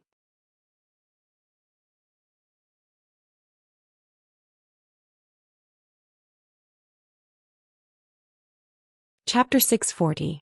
Closer. Even closer. So close that they almost overlapped. When the ice and fire circuits came into contact with the arcane circuits, there was no impact like when Mars collided with Earth. Instead there was a strange harmony. As if they had gone through thousands of calculations, the 3 circuits matched so perfectly that even Malygos, the King of Magic, was surprised. It was not like the harmony of singing and the basic matching of the key could be deceived under the cover of the music. This was a true match that involved thousands of connection points of various sizes. This kind of coordination was completely beyond the scope of detection and correction by the human brain, or even the dragon brain. Even for a magic-type dragon aspect like Malygos, such a minor problem was not something he needed to consider. For him, the human body was too small as a vessel for magic. It would be a success if there was no leakage of magic that affected the body's functions on a large scale.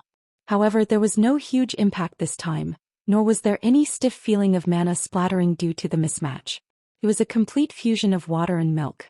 From the connection of the main circuit to the fusion of the branch circuits, there were more than thousands of collisions in this moment of contact. At this point in the construction of the magic circuit, the most dangerous moment had passed. What was left was the refinement gained from countless experiments, the understanding of the upper and lower limits of magic output, and the understanding of the amount of magic produced in the body.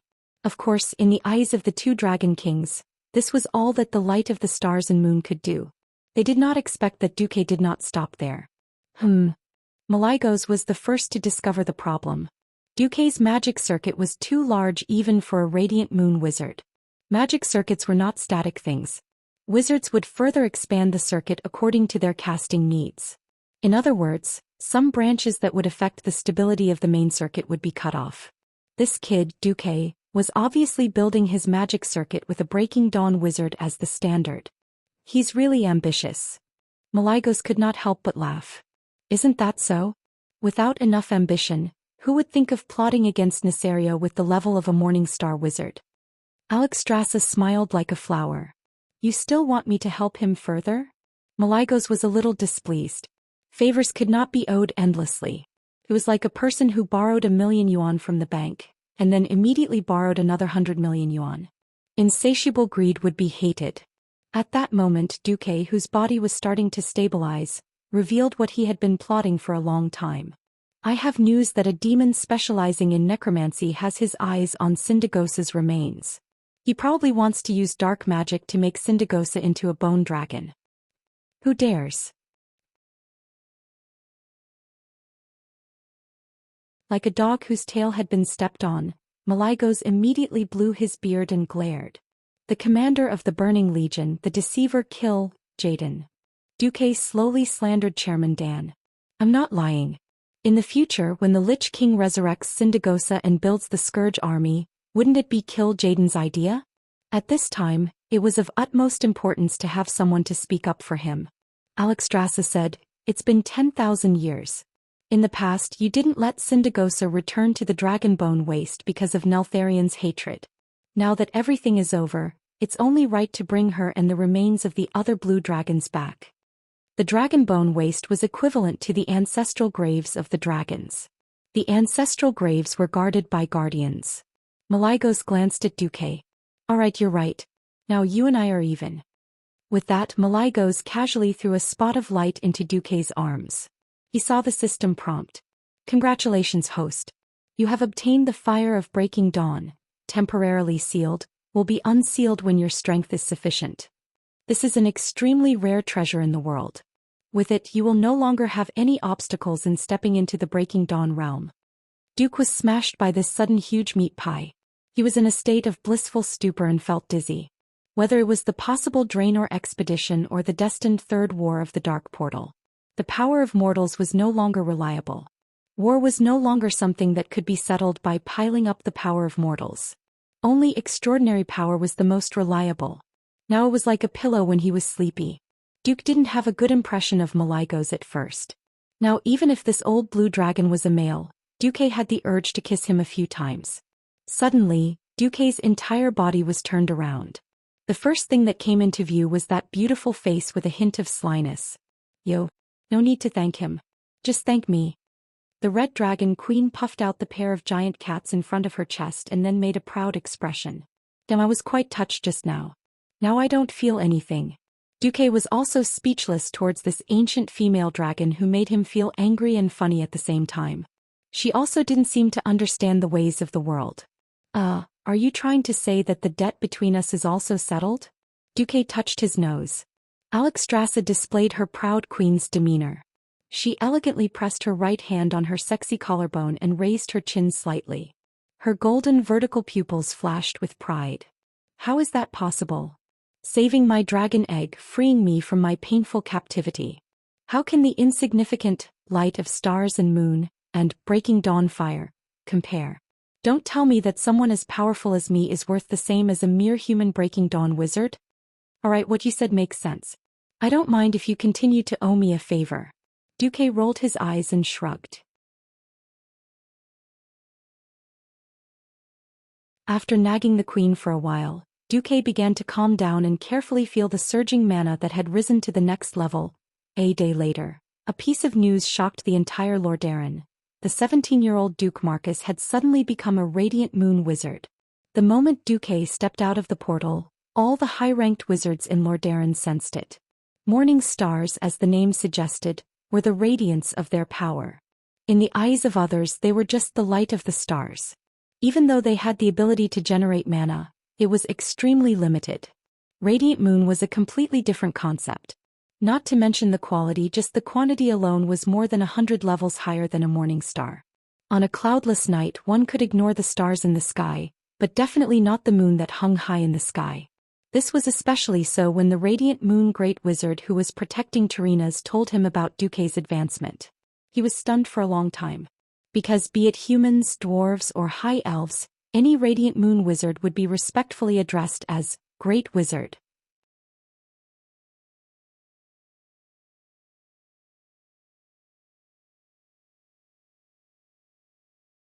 Chapter 641.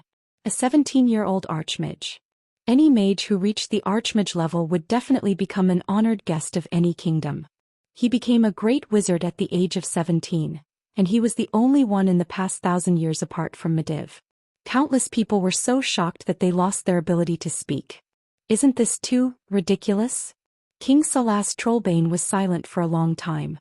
Haha. If Duque is willing to admit that he's a dwarf, I'll definitely give him an honorary warrior medal from Iron Furnace Castle. Magni Bronzebeard laughed loudly. We dwarves don't have mages and Duque isn't a warrior. Muradin Bronzebeard mocked his elder brother. Why isn't he a dwarf? Gerben said regretfully. Of course the happiest was still Stormwind. Lang received the news. He knew very well that Stormwind was in the process of restoring its kingdom. The ministers of internal affairs obviously wanted to break a copper coin in half, but they still announced on the spot that Stormwind would hold a large banquet to celebrate Duque's promotion. Lang and Daylin had been discussing bilateral trade, but the two kings couldn't wait for Duque to return from the teleportation array and came together to welcome Duque. Halfway between the venue and the teleportation array, they met Duque, who was already surrounded by the Windrunner sisters. Duque.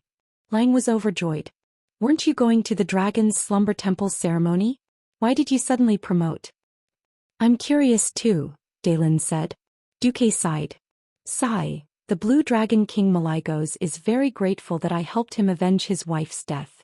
He dragged me along and insisted on teaching me some magic experience. Since the King of Magic is so kind I can't refuse. I accidentally leveled up.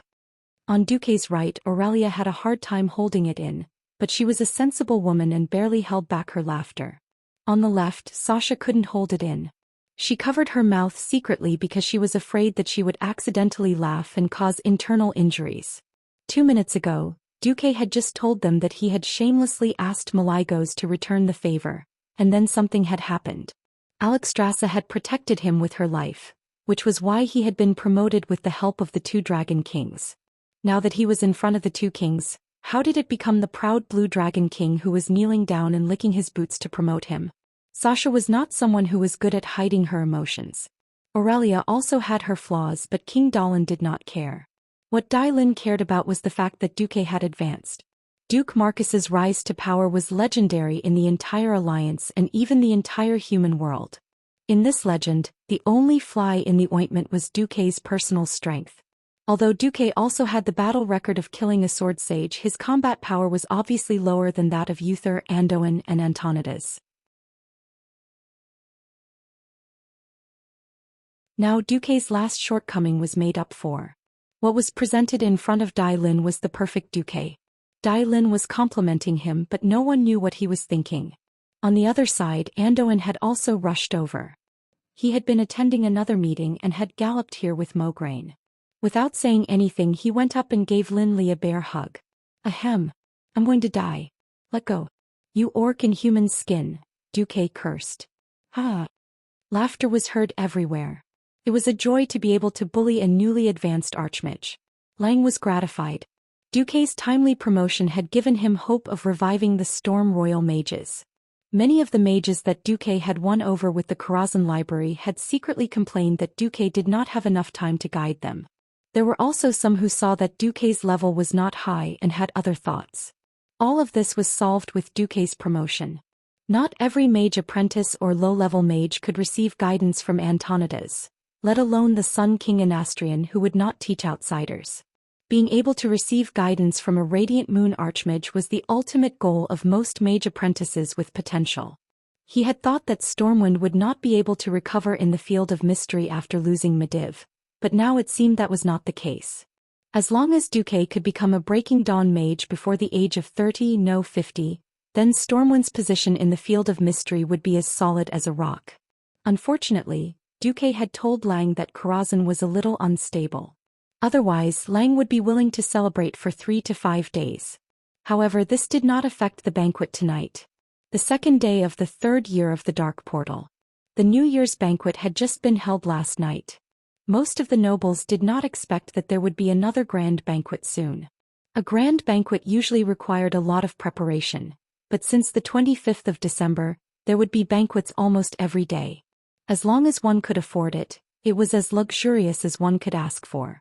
Standing at the entrance of the banquet hall of the Stormwind State Guest House, King Lang Andoin, and the protagonist of the night, Duque, received the blessings of every guest.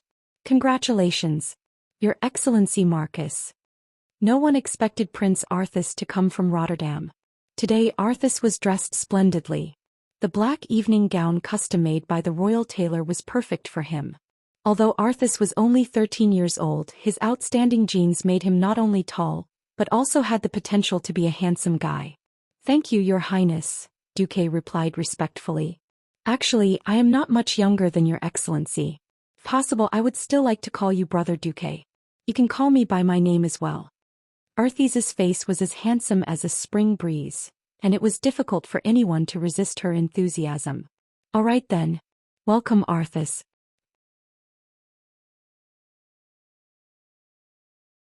The King Duque secretly channeled mana into his arms. At this moment, Duque was like an ogre. He gave Arthas a bear hug and made it hard for him to breathe. The 13-year-old had not developed well yet, and Arthas was defeated immediately. Everyone said that Duque was weak, but it did not seem like it. Arthas, who had been crushed by Duque's strength, finally managed to catch his breath. His face was red. Sorry, my father is not feeling well today. He asked me to come and congratulate you on his behalf, Duque. Not feeling well? Was Tarina's feeling stifled? The leaders of the various kingdoms who heard this snickered. One by one the nobles came to congratulate Duque. Other than Kuel Salus and Gilnas who had left the alliance, all the leaders of the kingdoms came. The only unexpected guest was Krasus, who came with Ronan. After some small talk, Krasus said, Duque, why don't you come and be Ronan's teacher?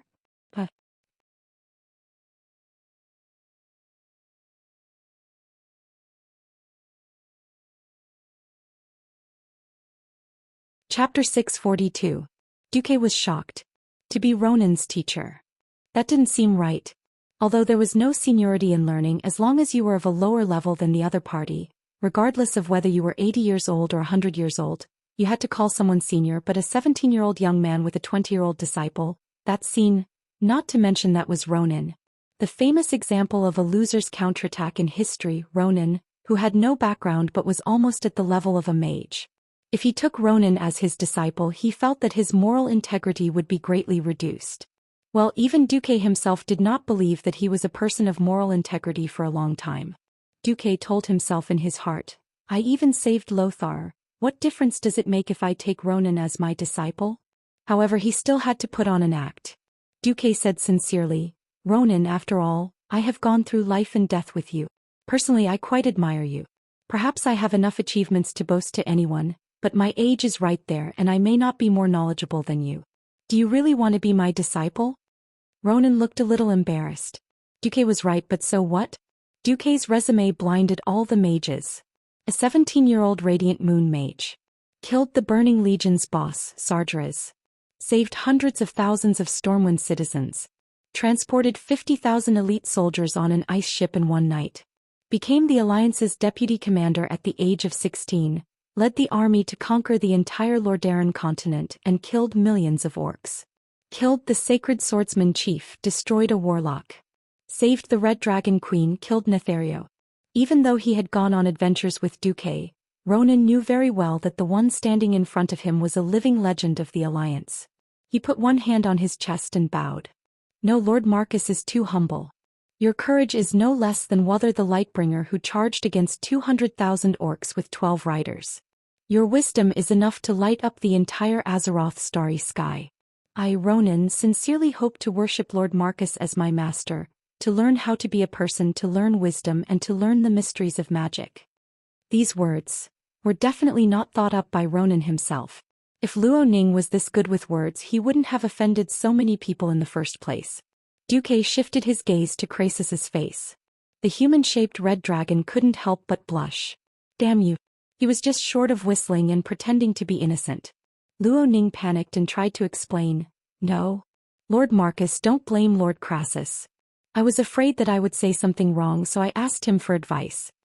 This time it was Crassus' turn to laugh. Don't underestimate our great hero, Duque. If he was such a petty person, no matter how great his achievements were, he wouldn't have been recognized by so many kings.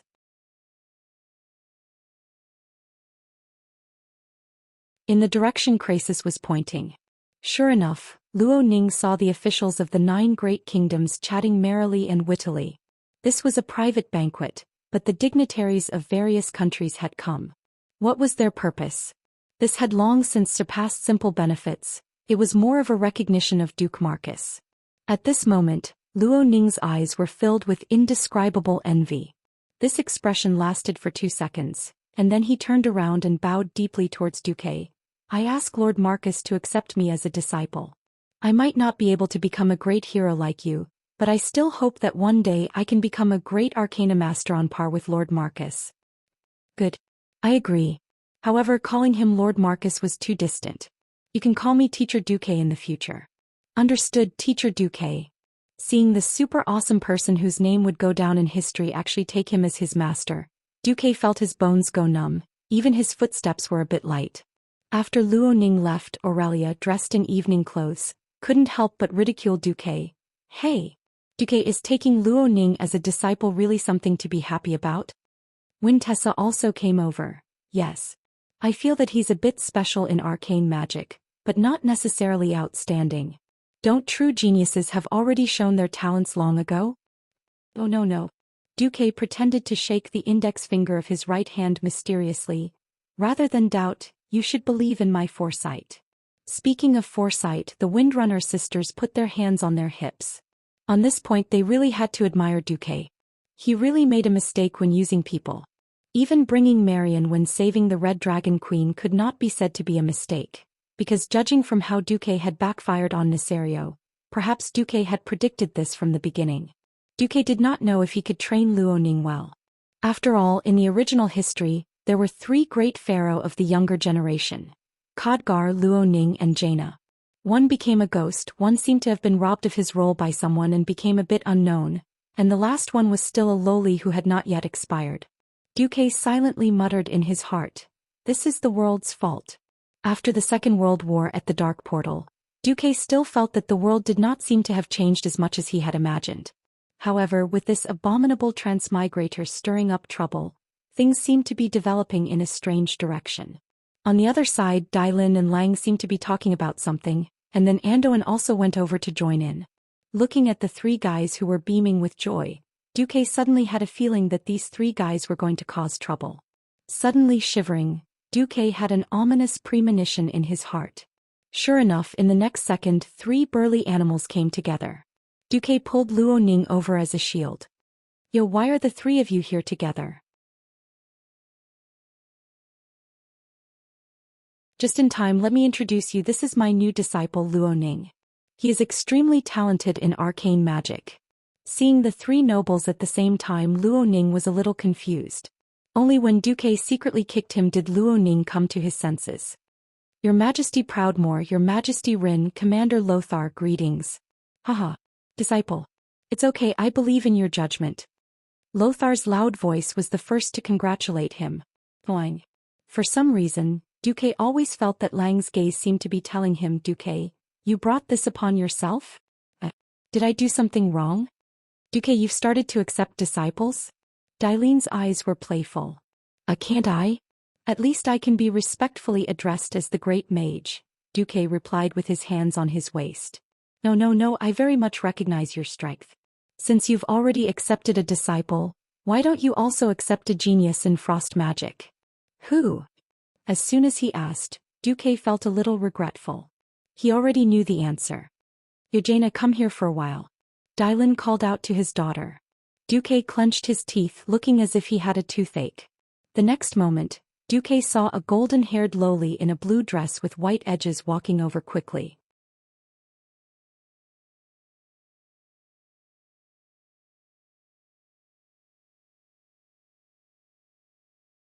Chapter 643. Jaina Proudmoore. She was the famous girl who sold her father. Now she was still a lowly who had not yet expired. When Duque saw Jaina again he was shocked. The 13-year-old Jaina was already beautiful beyond the mortal world.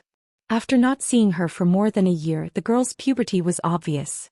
She had inherited her mother's beauty. The influence of puberty had affected her, and the curve of her butt had become beautiful. Her chest, which used to be exquisite, had now become seductive.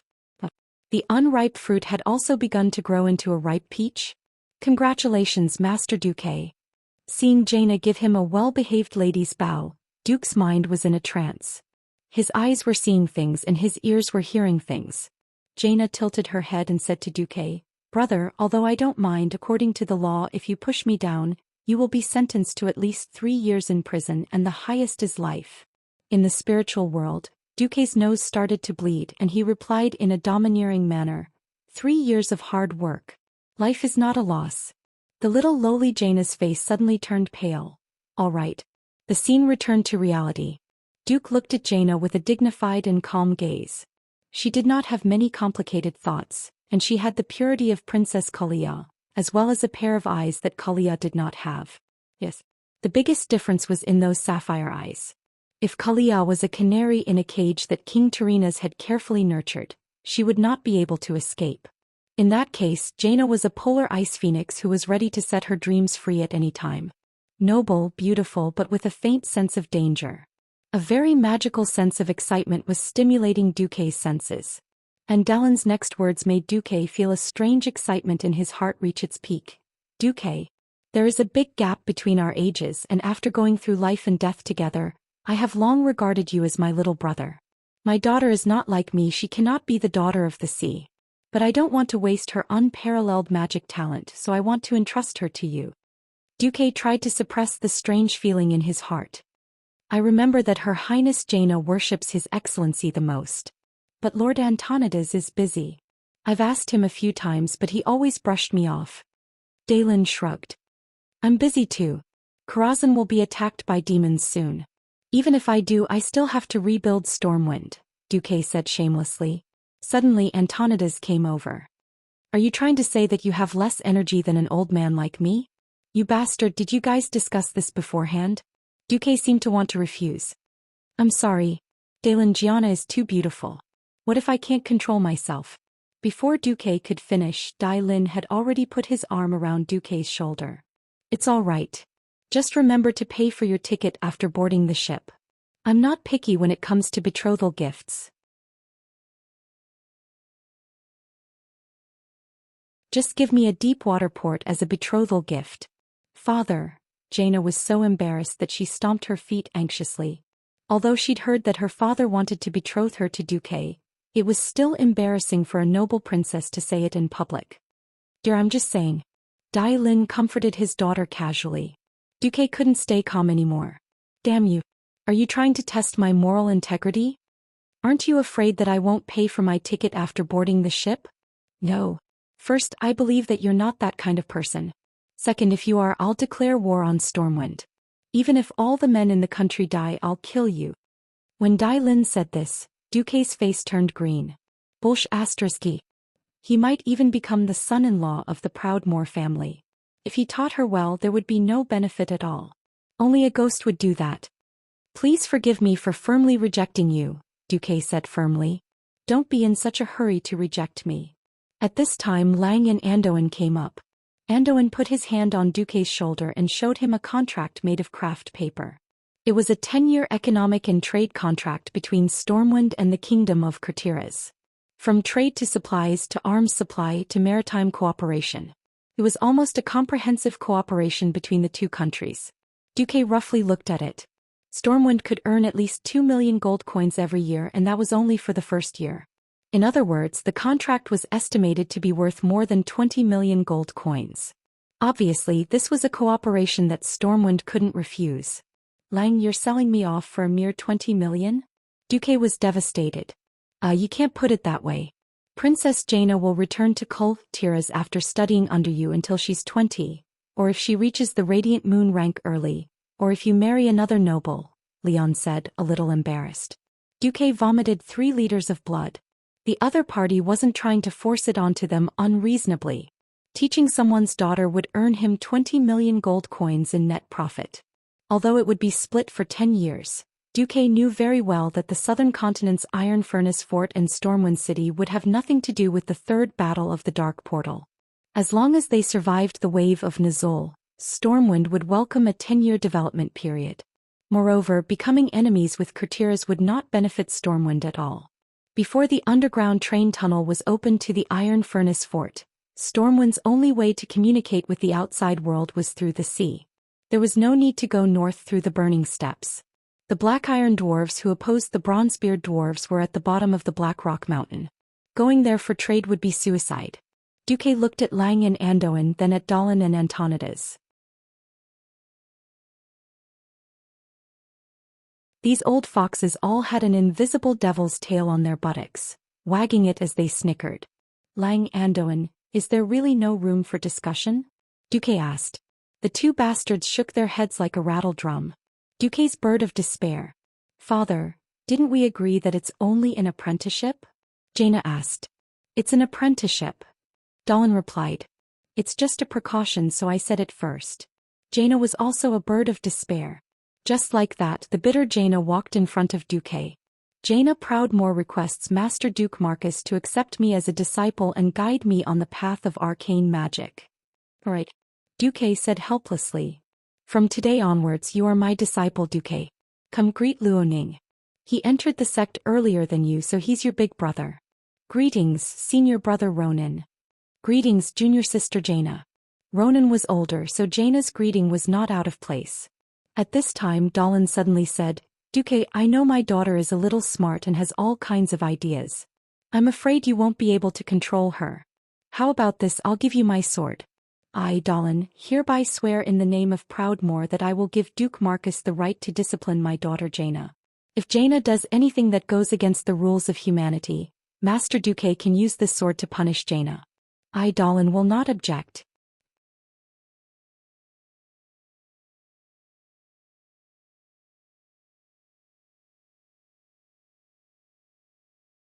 Chapter 644. Duque was dumbfounded. The leaders of the alliance were dumbfounded. This was an era where nobles controlled society. It was also an era where the spirit of chivalry was important. If a knight felt that his apprentice had violated the spirit of chivalry, he could speak up and kill the apprentice without taking any responsibility. The people around would instead praise the knight for putting his own family before justice. However, this rarely happened among nobles, let alone among the royal family. The kings present were all smart people. They quickly understood why Dahlin did this. After all, Dahlin had put in a lot of effort. Originally, the most ideal successor of Cultiras was the eldest prince, Drake. Drake was an excellent successor who had received Dahlin's teachings. Be it in martial arts, style or courage, he was a model among the princes. Drake, who had been independent since a long time ago, was comparable to his father in terms of leadership. However, Drake had died under the dragon breath of the ancient red dragon Tyrannistas. That was why Dahlin had gone on a rampage. Duque had asked for justice for him. Dahlin was extremely grateful to Duque. After the grief, Dahlin had to face reality. He had to choose a new successor. He only had 2 legitimate children, his second son Tandrid and his daughter Jaina. No one would care if a noble had 10,000 illegitimate children, but the only legitimate successor recognized by other nobles was the child of a noble lady of the same bloodline. Unless these 2 children also died, it would not be his illegitimate daughter's turn to stand up for him. Since Thoradin the Great, there had never been a female queen in the human kingdom. Dahlin knew that his second son, Tandrid, was only a mediocre person, while Jaina was extremely talented, both in terms of magic and intelligence. Jaina was still relatively naive now. He was afraid that there would be opponents in the future. If he left Jaina in the country, Tandrid would definitely not be Jaina's match if someone ignited Jaina's ambition. Since Thoradin the Great's era, the princesses of the Eastern Kingdom were notoriously hard to find a husband. If they wanted to marry, they had to at least have a noble status. They were either princes or at least dukes. This also depended on whether it could bring enough benefits to the country and whether the other country's king would agree. Just like Princess Kalia of Rotterdam, Tyrannus had his eyes on Duque at first, but unfortunately he met Lord Presto, who was disguised as Deathwing. If Kalia had not faked her death, according to Terena's personality, it would not be surprising if Kalia was left alone in the palace for the rest of her life. It wasn't something that could be done casually. It wouldn't do if the nobles were too low in status, but if the nobles were too high in status, they would be afraid that the nobles would use their power to bully them. Any duke who marries a princess becomes a prince in the truest sense of the word. If something were to happen to the official heir, it would be a loss of royal authority. This kind of thing happened too many times since ancient times. Before the war, Daelin didn't really mind Jaina and Prince Arthas of Lordaeron getting closer. Being the queen of Lordaeron didn't seem to be a bad thing. The battle at the Dark Portal changed everything. Lordaeron's reputation was tarnished. Terena's putting Nesario in an important position could still be justified. But Terena's and the entire upper class of Lordaeron's attempt to annex Alterac was real. Without this, there would be no such thing as making Presto the king. Terena's was willing to use Neltharion. Who knew if he would kill then read after Arthas married Jaina? If that was the case, Lordaeron could legitimately annex Tiras. So Daelin completely changed his mind. He didn't even want to put Jaina in the Dalagen, which was so close to Lordaeron. If Arthas really wanted to see Jaina, he could just take a boat across Lordaeron Mill Lake. But if he put Jaina in Karazhan, which was in the hinterland of Stormwind, that would be a different story. Daelin didn't believe that Terena's would let Arthas cross more than 2,000 kilometers, or use something as dangerous as a portal to meet Jaina.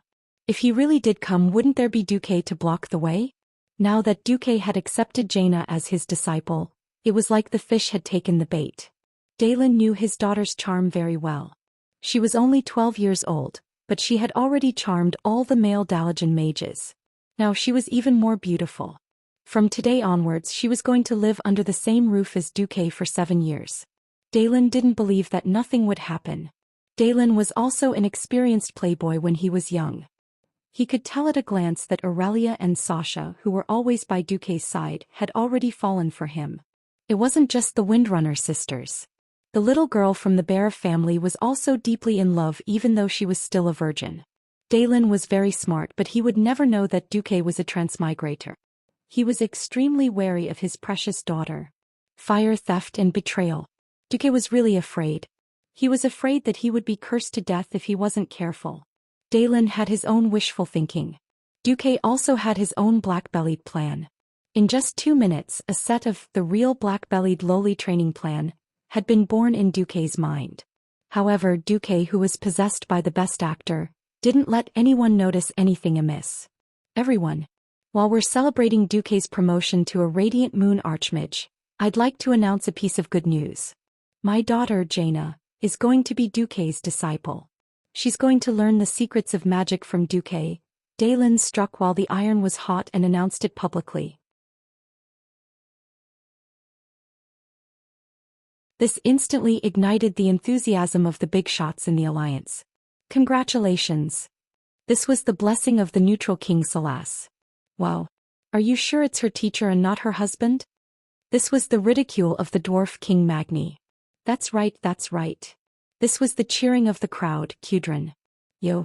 Duque, don't misguide the magic genius Jaina. In my opinion, Jaina's talent is astonishing.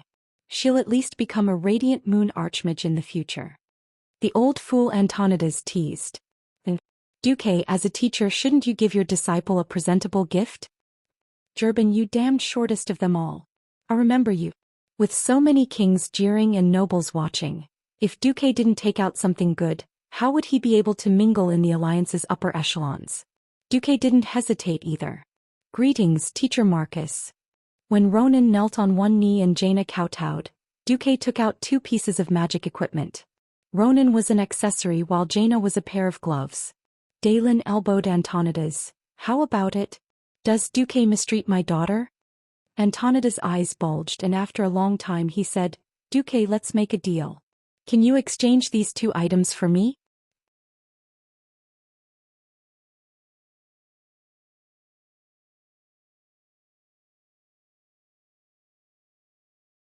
Chapter 645. Wow. Under the cheers of the 3 dwarf kings, the leaders of the alliance and even the surrounding nobles let out a second wave of exclamations. Who was Antonidas? He was one of the 2 Breaking Dawn great wizards in the current known kingdom. After Kuel Salus left the alliance, he became the leader of the alliance's occult domain. The things that Duque had given to his 2 disciples actually made even Antonidas jealous. How precious were they? After hearing Antonidas's evaluation, even Jaina, who was used to seeing big things, was so shocked that her mouth opened in an O shape. She almost spat out her tongue. She was a country bumpkin who had never seen an exquisite equipment before. At first, Dalen was afraid that Duque would be too stingy. After all, his daughter had been forced onto him and Duque was not too willing to accept it. Dalen really wanted to see if Duque valued his daughter from the gifts that her master had given her. Now that he knew that Duque had given him something priceless, Dalen started to complain about Antonidas. Oh Antonidas, you're not being kind.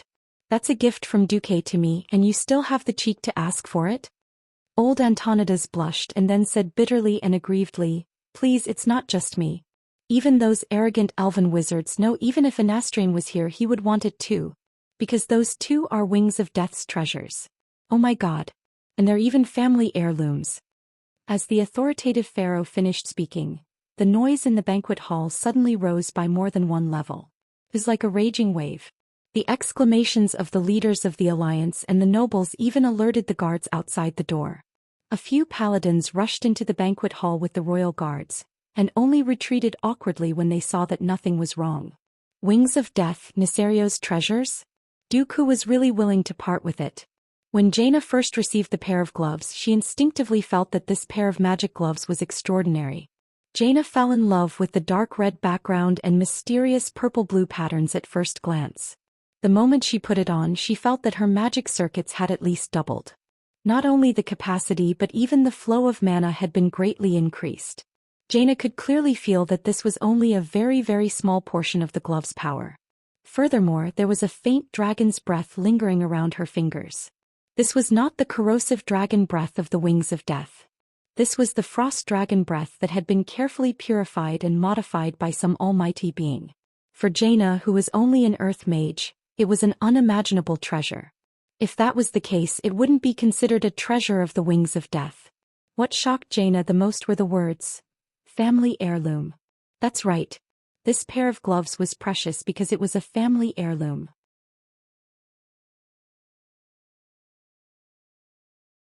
In other words, it did not limit the magic level of the user. Even the lowest level magic apprentice could wear it. Mages with a family heirloom would cultivate faster and there was no need to worry about collecting the best magic equipment in the process of cultivation. This was because the attributes of the family heirloom would automatically unlock the seal layer by layer as the owner's magic level improved. Moreover, because the level of the heirloom itself was very high, there was no need to consider eliminating it before the owner reached the level that the equipment should have. Not to mention it was an epic equipment that even Antonidas was jealous of. Originally, Jaina was dissatisfied with her father's unreasonable giving of a sword to Duque, allowing Duque to control her life and death after she violated the ban. However, in the face of Duque's precious super gift, Jaina's young heart fell a little. So Brother Duque. Oh, Teacher Duque still likes me very much. That sword is more of a formality. I won't violate the ban, so Teacher won't use that sword to punish me. Jaina's pretty face was red from excitement. She raised her sharp chin and looked up at Duque's gentle and kind face. Teacher, what's the name of this pair of gloves? Duque said kindly, this pair of gloves has a very nice name. It's called Misty Gloves. Blooming like fireworks and flowing like water? So nice. Thank you, Teacher. I really like this pair of gloves. In order to express her excitement, Jaina used a total of 3 tens to describe her excitement. A certain someone laughed sinisterly in his heart. That's right. Misty, if you dare to mess around in the future, I'll light you up like a cigarette. On the other side, Ronan was so excited that he was about to cry. In this life, Ronan did not have the merit of being the main force that saved the Red Dragon Queen. Even though he did not kill any of his teammates this time, he was still not well received in the Dalajan. His days were miserable. Originally, Ronan had become Duque's disciple under Krasa's suggestion, but he never thought that Duque would really take him in. He was already overjoyed that Duque had taken him in. Who would have thought that Duque would be so rich as to take out 2 rare treasures from the wings of death as gifts? Looking at the accessory that looked like half a small stone slab in his hands, Ronan was speechless for a long time. Even a magician's apprentice could feel the unparalleled power contained within it, as well as the mysterious mana amplification. This was not just a simple mana amplification. Ronan could feel that when he started casting spells, the accessory would give him more than just a single level of amplification. It might even give him 2 or 3 levels of amplification.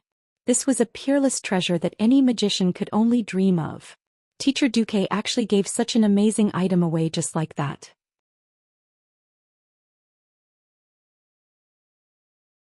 Just how much does teacher think of me? Tears were already welling up in Ronan's eyes. Teacher. Thank you. Unable to express his excitement with words, Ronan ran in front of Duque and kowtowed heavily. In this era, only the lowliest citizens would have to kowtow like this when they saw their leader. Even if Duque was a teacher, it was still a bit exaggerated. But everyone could understand. Behind King Dalin's old lover and personal bodyguard, Gina Goldsword, did not hide her envy. She whispered into Dalin's ear, "I'm so jealous of Gina. If someone gave me this before I met you, I would sleep with them for the rest of my life, not to mention kowtowing." Dalin knew that his old lover was joking, but he was still deeply touched. Duque helped Ronan up. "Get up. This accessory of yours is called Unruly Will. Just like Gina's, it's a rare treasure." Duque lied with a straight face.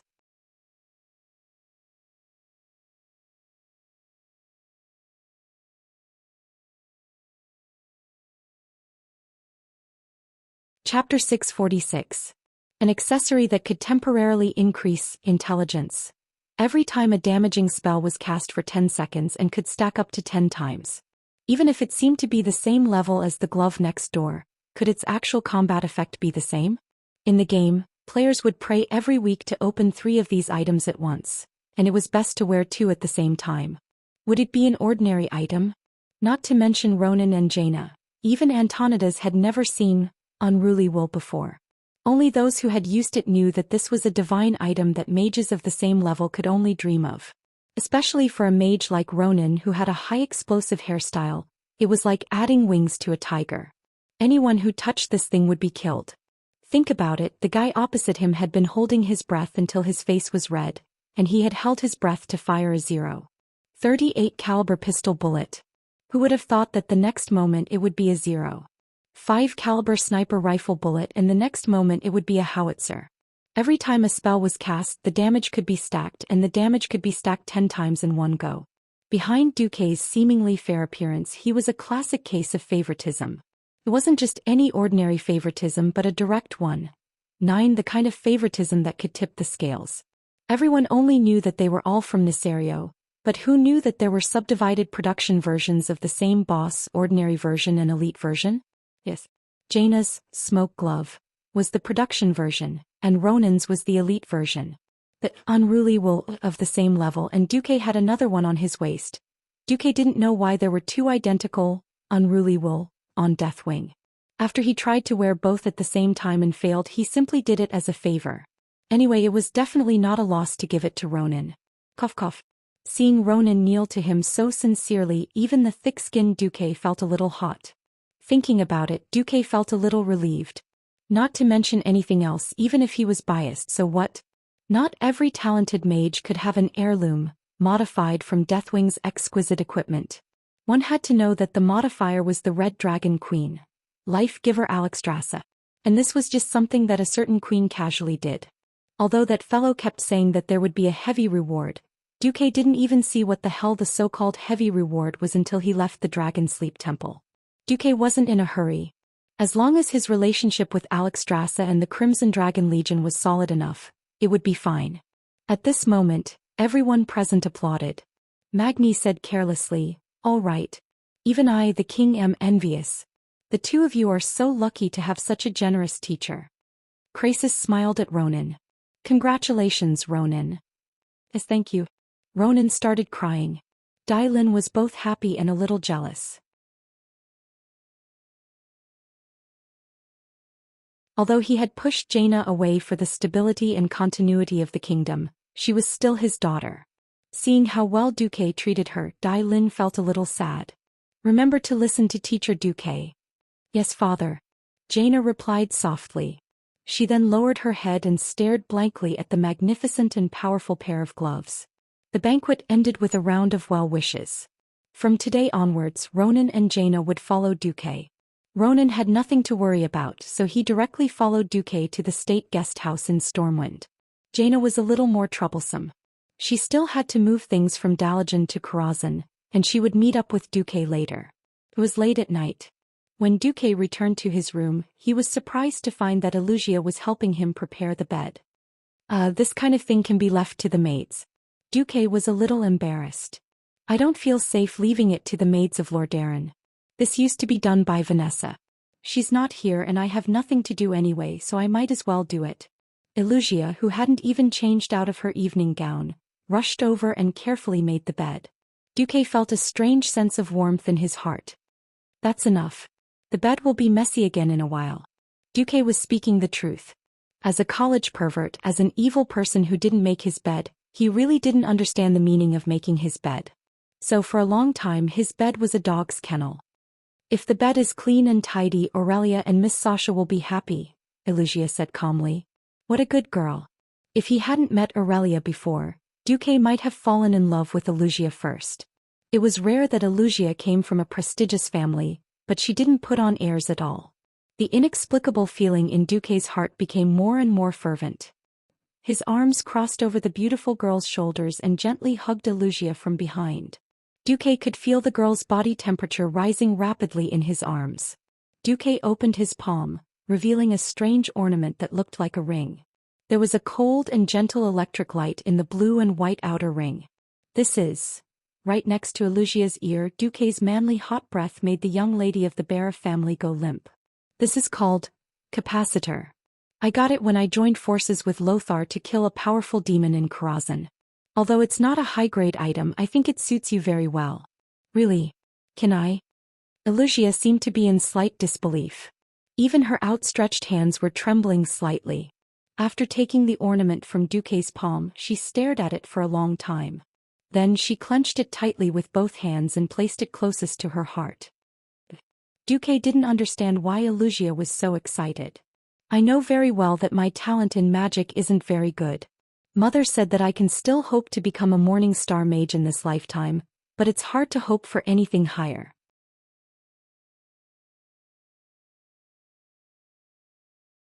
I may not be of much help in the field of magic in the future, so I only pray that I can do what I can. Hearing this, Dooku fell silent.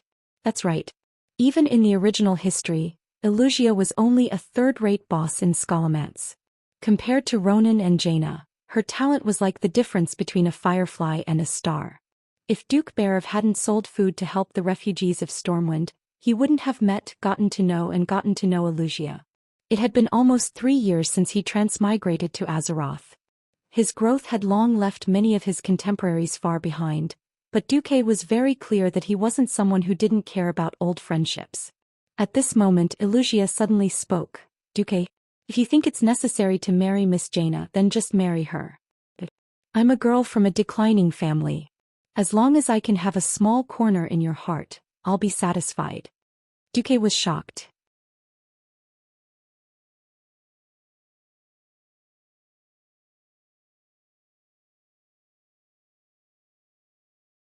Chapter 647. He understood what was going on with Elugia's sadness.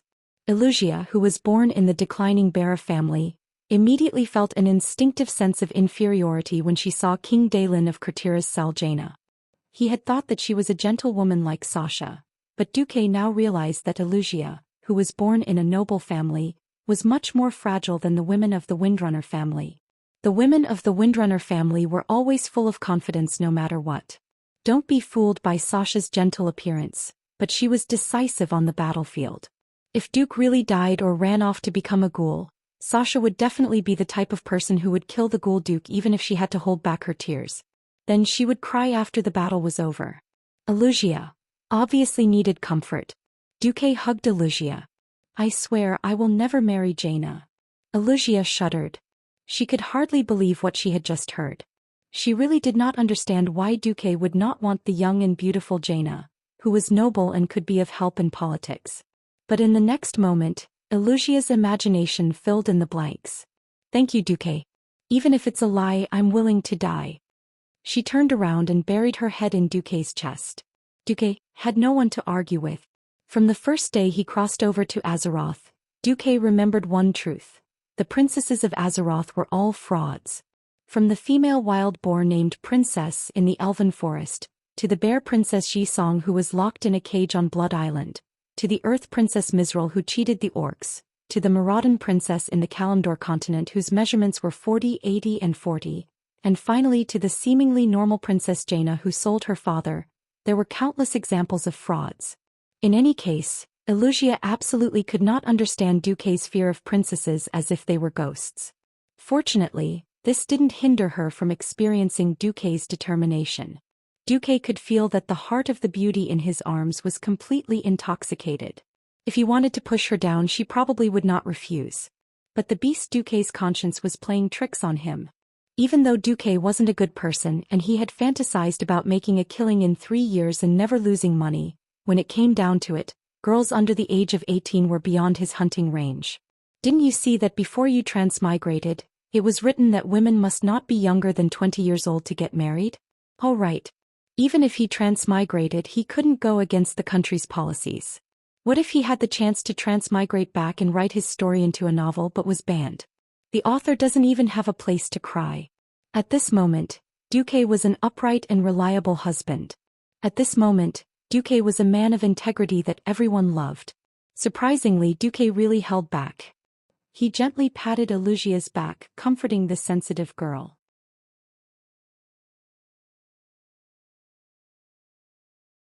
Leaning against Duque's chest, Aluxia could clearly feel Duque's excitement and calmness again. She slowly raised her head and stared into Duque's deep black eyes. Her face was full of shyness. Duque, actually I can. Duque shook his head gently, then blew into Aluxia's ear. I promise you when you turn 18 I will give you a real coming-of-age ceremony. This time Aluxia's pretty face was really red. She slowly closed her eyes. I want a promise from you, not just a verbal promise. How could Duque not understand? He directly pressed his lips against hers. A French kiss was enough to make this little girl infatuated. Duque teased. It's obviously a verbal promise. Aluxia was so embarrassed that she ran away as fast as she could. Watching the beauty's back disappear from his sight, Duque turned his head and immediately face-palmed. Damn, do you have to be so elusive? What appeared in his field of vision were 2 pairs of long white legs unique to the High Elves. The Windrunner sisters were actually sitting on the beam of the room.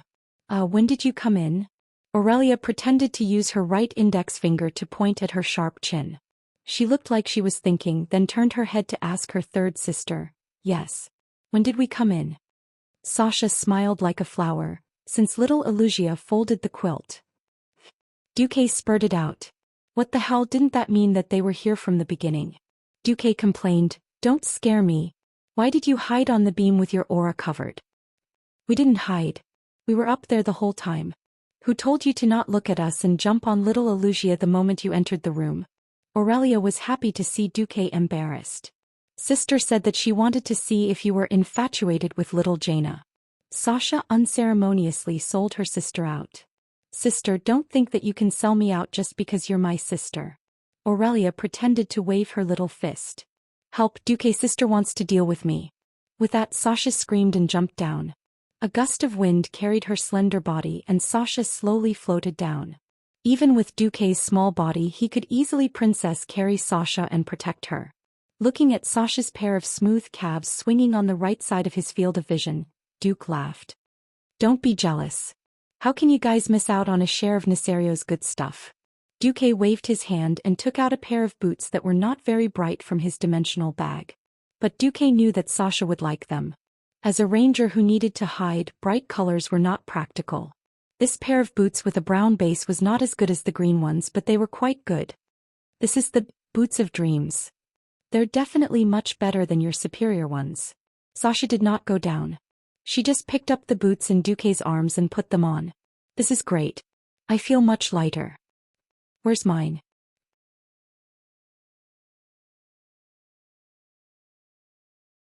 Aurelia sat on the beam, her fingers crossed under her chin as she gazed at her lover. Duque threw a belt over and Aurelia caught it. This is best friend's belt. By the sun, well, are we only best friends? I'm so sad. Aurelia went into acting mode, looking heartbroken. Duque's face darkened, but on second thought he also looked sad.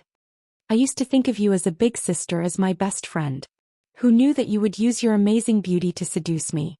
I was just a kid back then. You actually did such a vicious thing. Duque was so sincere.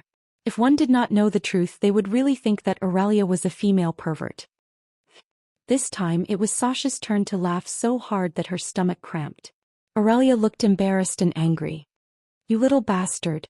You took advantage of us and you're still being sarcastic. You're great. I'll come down and kill you right now. The three of them immediately laughed together.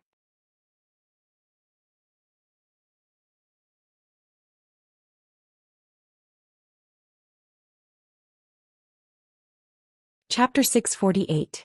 The whole night was filled with fairies fighting. Oh, fighting fairies. The sun rose and the cold morning wind blew away the dark clouds. The rising sun reluctantly rose over the Alterac mountains, and the warm sunlight shone into the room, waking Duque up. Aurelia was still sleeping soundly on the right, and there was a satisfied smile on her lips. No matter how many times Duque looked at her, he would always be fascinated by her alluring mix of nobility and wildness. Beside him, Sasha's long legs clamped onto Duque's thighs. Duque smiled and moved his body a few times to free himself from the elastic thighs. Duque's getting up did not wake the two sisters up. After losing Duque as a human pillow, Sasha unconsciously moved to the right and hugged her sister. Aurelia seemed to be subconsciously used to her sister's actions. After a whimper, she hugged her sister with one hand. After Duque washed up, he went out and saw Wuxia, Gavin Rad, and the captain of his knights, Casa, waiting outside. Make an appointment for me with His Majesty Rin, Commander Lothar, and Archbishop Fail. 2 hours later, everyone was present. Do you really not need more people to clean up Karazhan? Lang asked with concern. Duque shook his head. No need. Karazhan is too narrow and there are too many people. After all, it's my own territory. I know what I'm doing. Anduin's loud voice sounded. Duque is right. That damned place. It's useless to have too many people there. Besides, these elites can protect themselves anywhere in the world, let alone Karazhan. Looking around, Duque's Karazhan raid team was gorgeous. The warrior and main tank was Muradin Bronzebeard, who had run over after hearing the news. The vanguard was Gavin Rad and Tyrion Fordring, 2 first-generation paladins. The thief was Edwin Van Cleef. The long-range team was the 3 Windrunner sisters, plus the 2 mages, Duque and Ronan. The healer was Stormwind City's Holy Light Bishop Benedict. Duque took a look and laughed so hard that his stomach was about to burst. These were elites? Damn, he was clearly pulling a bunch of heroes and leader bosses to fight another bunch of bosses. Perhaps only Duque would be able to do something so deranged. If these guys were in their heyday in the future, Duque would definitely not need the help of the 4 great dragon kings. He would just lead them to torture Nesario to death. At this moment they still had serious expressions on their faces. Muradin and the 2 paladins were repeatedly checking their hammers and shields. Edwin carefully smeared poison on his dagger. This was the first time Duque had summoned him after recovering all of Stormwind. For a while, Edwin almost thought that he'd lost Duque's attention and was a bit depressed. Now that Duque had summoned him to clean up Karazhan, of course Edwin was excited. The 3 Windrunner sisters all had different reactions.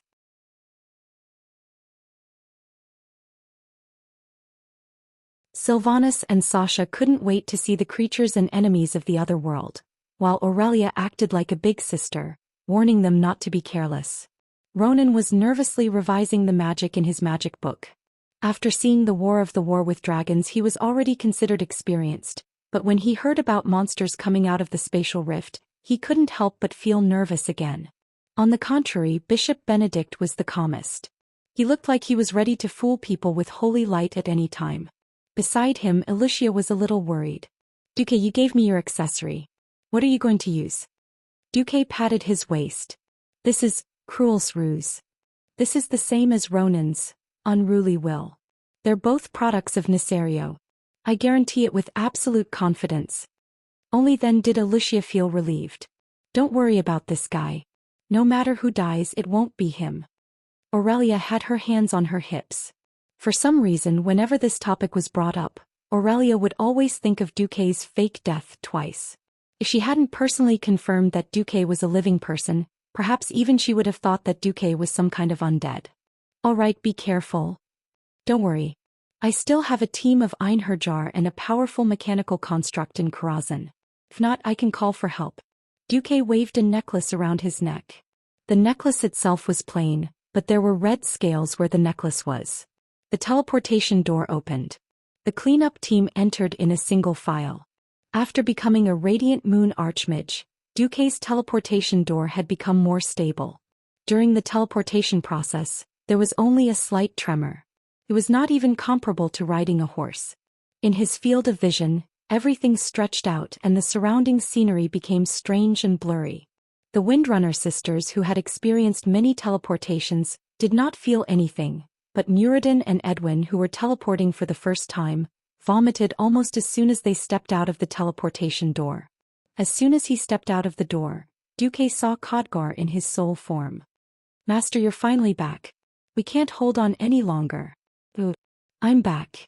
Duque comforted Khadgar. Although Khadgar's behavior was a little funny, Duque also felt that he had let Khadgar down.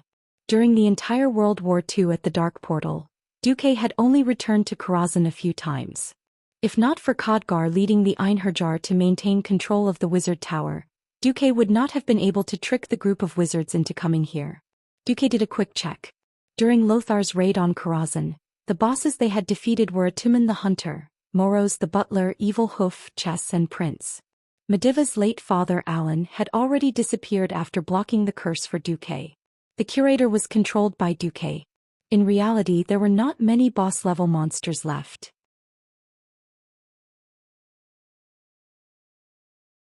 If it was the Earth Wizard Duque from before, it would definitely be difficult. But now, Duque was really used to train his troops.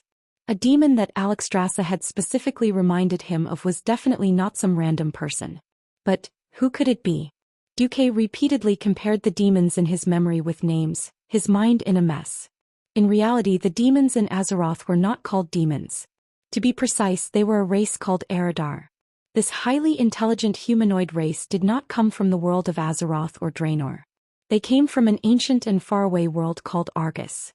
When Sargeras was fighting against the Dreadlord, he was affected by the mind manipulation spell. After that, he began to doubt his own divine life.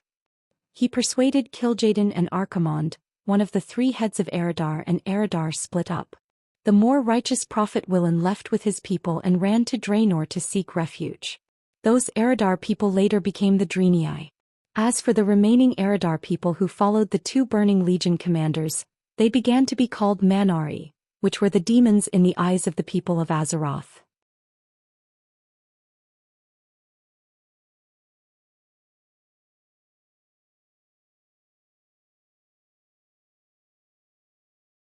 Chapter 649. By the way, Duque, your army isn't weak at all. Why can't you take down the second level? Aurelia asked head butler Khadgar, whom Duque had arranged to stay in Karazhan, as they passed through the ballroom on the second level of Karazhan. This was not Aurelia's fault. The other members of the team had the same question as well. There were more than 100 people in the team, and it felt like any one of them could easily take down a team of royal knights. There was also Khadgar, the ghost butler with unknown strength. There was also a mysterious golem called Curator. Strong no matter how one looked at it. Khadgar's face suddenly showed a sad expression. Those demons. Those damn demons. We can't fight them at all. Curator is too big, we can't go in. This has nothing to do with combat power, it's just, sob sob sob. They bullied me. After saying this, Khadgar actually ran away in tears. The accompanying Einherjars also had strange expressions on their faces. They all stayed on the second level and refused to move. Master, we can't fight against those demons, but with Lady Windrunner and the other ladies here, there shouldn't be a problem, right? What's the problem? Sasha asked curiously. It had been a long time since he had returned and Duque's memories were a little fuzzy. But when he went up the stairs and heard a flirtatious and seductive female voice coming from the corridor ahead, the dust-covered memories reopened. Damn it! No wonder that brat Khadgar lost so badly. Why isn't that Khadgar coming? Things just got interesting the last time. Sigh. It's always over so quickly. A ghost mage. Well, the process itself is quite interesting. Looking at the flirtatious female attendants in revealing clothes not far from the guest hall, Duque's side thought of Khadgar's escape and a few men laughed shamelessly. Duque was speechless. He face-bombed, not wanting to say anything. Wow. Gavin Rad whistled. I like this style, it's a pity. That's right. What a pity. The female attendants at the front were extremely attractive. They had round faces, perky buttocks and long white legs. They had everything that should be there. They were definitely in line with the visual sense of a normal man. Coquettish sluts could attract men's attention no matter where they were. They weren't succubi. At this moment the three Windrunner sisters surrounded Duque. Aurelia rolled her eyes. Fortunately, I've been by your side for the past year. Otherwise, I would have doubted your taste. This time Sasha did not compromise. Humph. If you bring such a fellow into the house, my sister and I will leave at once. Duque surrendered. Please, this is Karazhan, the connecting point of countless voids. It wasn't strange for any kind of person to come out. Leave this kind of woman for Gavin Rad. Gavin Rad immediately protested. Hey.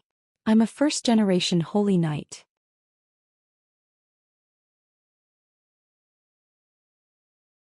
As someone with an incomparably noble character and sentiments, only a woman who also emits holy light can move my heart. Oh, she must have a good figure. I don't want a beautiful woman who doesn't conform to the golden ratio. Hee. Duque shamelessly smiled mysteriously. Aurelia raised the hunting bow in her hand and seemed to be pointing at something. Then Duque, you don't mind if I get rid of these pretty vases, right? Why would I have any objections? Succubi were extremely lethal to every male. Men would always find it hard to resist charm-type skills. It seemed like Khadgar's moral integrity was lost here and could not be retrieved. But Duke didn't understand. Why didn't Khadgar's soul scatter and scatter? What the three Windstalker sisters practiced was the lying corpse archery. After a wave of shio sounds, Gavin Rad watched with regret as those balls, butts and legs all turned into raging flames, disappearing from his field of view. Everyone continued down the corridor. After clearing out the phantom guardians in 2 rooms, a dignified female voice suddenly sounded. Intruders, your actions are unforgivable. Impure thoughts will lead to blasphemous actions. You must be purified. Come, let me, as the Saintess of Chastity, be your opponent. Muradin and Edwin, who were leading the charge, were stunned. The next second, the bastard dwarf pointed to the front shamelessly. There, Gavin Rad, your favorite woman who emits holy light, is here. Do you want to talk to her? Just one look and Gavin Rad felt unwell. Damn. What the hell was that? It was true that she emitted holy light. The golden ratio was true. It was also true that she was a woman, and the Saintess of Chastity. But why the hell were you a 10-meter-tall stone giant? What happened to the fun and flirting? Gavin Rad, who had always thought of himself as elegant, was petrified. A gust of wind blew and everyone seemed to see Gavin Rad's soul dissipate with the wind. The female giant was very tall and she was in a huge hall at the end of the corridor. The thick pillars in the middle of the hall seemed to have some mysterious power that prevented the female giant from walking out. What do we do? Everyone looked at Duque. Duque shrugged. There's nothing we can do. The demon army is about to attack and I have to eliminate all the unstable factors in Karazhan. Although it's a bit unfair to Gavin Rad's girlfriend, I can only ask her to destroy it. Hey, who's my girlfriend? Don't think you can say whatever you want just because you're my boss. You have a princess as your fiancé and I'm still single. Gavin Rad's threatening roar was ignored. Duque commanded, everyone spread out. Since the opponent is holy, she might have AoE skills like devotion that can penetrate the ground with holy light. The Saintess of Chastity. This was a dummy boss that could be defeated with one's eyes closed.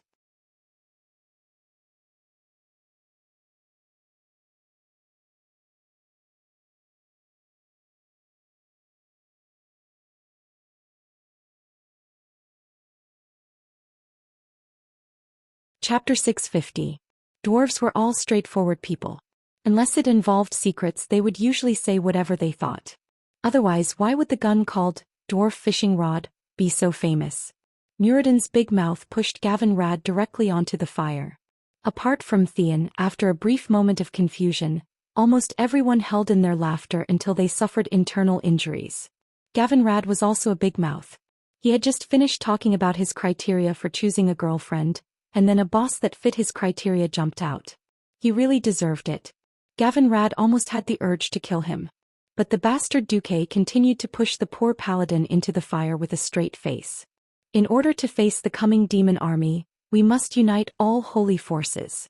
Gavin Theon, I'll leave the task of communicating with her to you. Yes. Theon straightened his back. Yes. Gavin Rad looked like he was going to a funeral. The female giant Jenna did not seem to notice Duque's shenanigans. Instead, she knelt down excitedly and asked the two paladins all sorts of questions. Duque casually said, "I wish you all happiness." Then Duque patted his butt and left.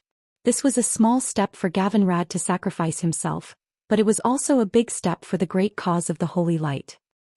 May the Holy Light fool you. If in the future books like Interracial Love Under the Banner of the Way of the Holy Light, or The Unspeakable Story of the First Paladin and the Female Giant of Holy Light, appeared in Azeroth, or even tricked the rookie paladins later on, Duque said that it had absolutely nothing to do with him. After leaving the hall, the bastards finally could not hold it in and burst into laughter. Haha. I'm dying of laughter. I want to ask, if Gavin Rad and that Jenna had a child, how tall would his child be? Muradin was the first to fire. Ronan replied stupidly, generally speaking, it seems difficult to have children of different races. But there are exceptions. For example, Miss Jessie Farrell in the Stormwind Fleet has dwarven blood. And elves and humans can also give birth to half-elves. Humans and female giants might also be possible. Luo Ning was truly stupid, but in the ears of others, it sounded like Luo Ning was seriously insulting Gavin Rad.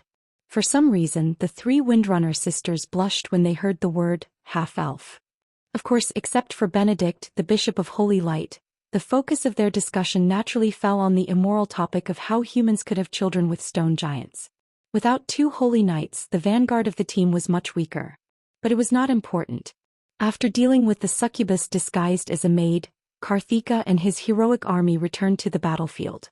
Khadgar led more than 100 translucent Einherjars and fought against the ghostly guests who were wandering around the ballroom and on the way to the opera house. Duque breathed a sigh of relief.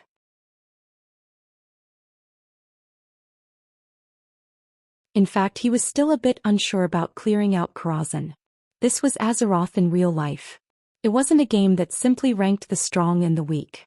The people around him had all stepped into the realm of heroes. It could be said that apart from Luo Ning, who was still a sky mage, none of them were weak. On the other hand, their bodies could not be as strong and durable as in the game. Perhaps in the game, every powerful leader could withstand the attacks of hundreds of top players.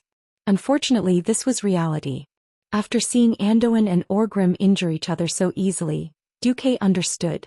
Perhaps they had extraordinary reflexes and strength and could use mysterious powers that transcended the mortal world, but deep down they were still weak mortals. The priests in this world did not have any resurrection spells. The only one who could resurrect a person was Duque.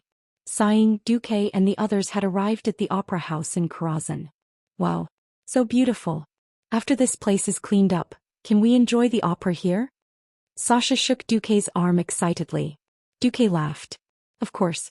After dealing with the attack of the demons, you sisters can decorate the place however you want. Along the way, the ghost audience and ghost servants had all been killed by the Einherjars. Unlike monsters in the real world, ghosts usually wouldn't leave any traces after they disappeared. What appeared in front of the adventurer team was a slightly dilapidated opera house. The scale of the opera house was so large that it was comparable to the Sydney Opera House before Duque traveled to this world. Yes, it was a smaller version. The middle of the horseshoe-shaped hall was for ordinary people to sit in. The three sides of the hall were VIP seats that were 3 levels high. Looking at the expensive satin decorations and the beautiful tables, chairs and tableware, it was not hard to imagine the grand occasion when King Lang and Anduin brought a large group of nobles from Stormwind to watch the opera. This was an era where entertainment was scarce. Other than the low-level clowns and bards who would perform in the market, the biggest entertainment for the nobles was the opera. It was true that the Windrunner sisters were rangers, but where did Aurelia's elegance and beautiful harp skills come from? She had also gone through strict etiquette training and a long period of musical training. Suddenly, the melodious sound of the organ reverberated in everyone's ears. Following the direction of the music, Duque and the others found that Servanas had sat on the huge organ on the left side of the stage. Queen Sylvanas's slender fingers danced across the keys, producing beautiful notes. In a trance, everyone saw a lush green forest, smelled the fragrance of flowers mixed with the fragrance of the earth, and heard the chirping of birds echoing in the forest. Everyone was mesmerized by it. Before they knew it, the song had ended.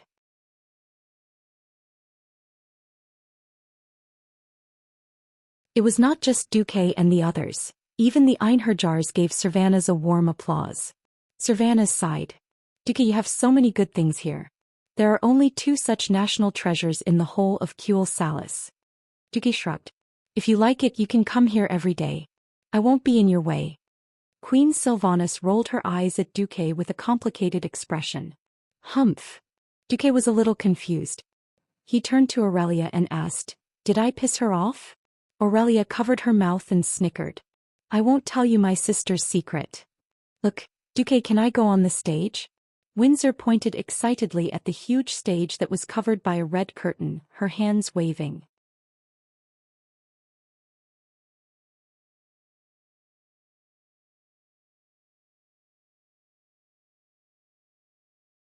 Chapter 651.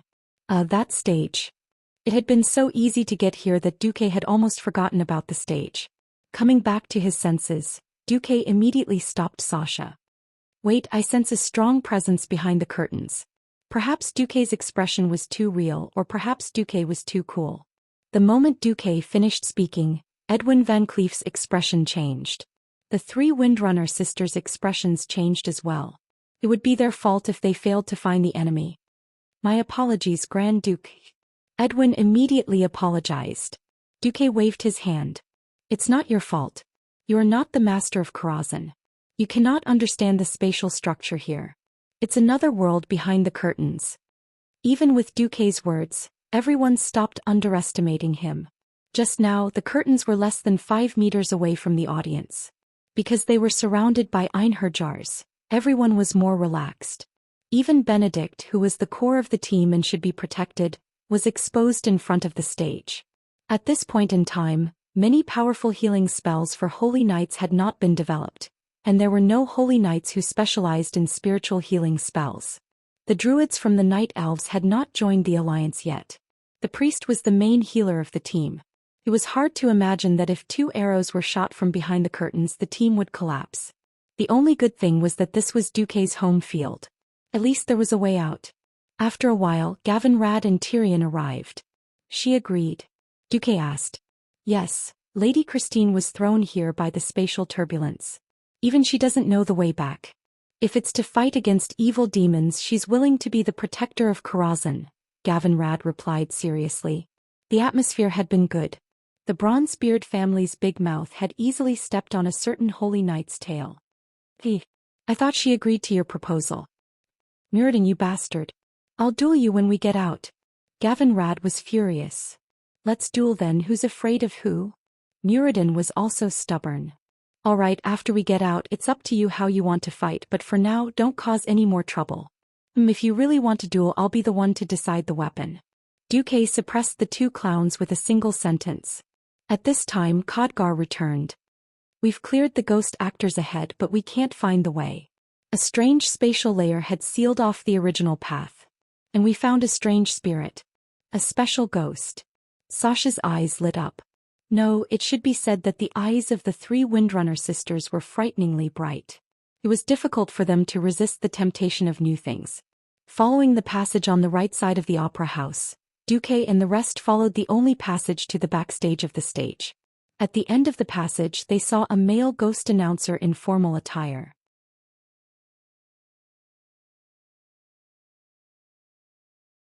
Unlike the other spirits, his soul seemed to be in a completely different space from the adventurer team.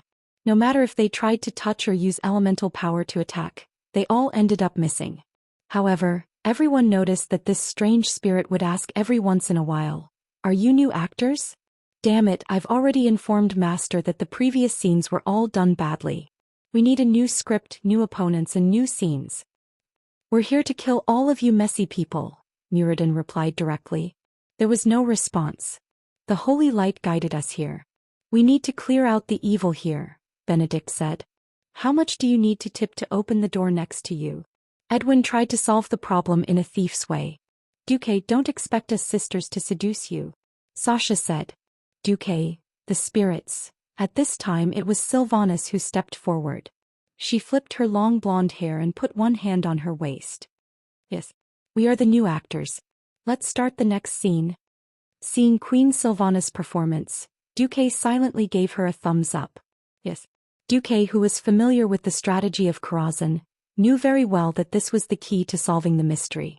Upon hearing Queen Sylvanas' words, the announcer, who seemed to be in a daze, suddenly became spirited. He pulled up his collar, and his formal coat instantly transformed into a luxurious black tuxedo as if water had been poured over it. "Please follow me." As soon as he said this, the door to the stage, which had been connected to the entire subspace, opened silently. Duque said, "Follow him and get ready for battle."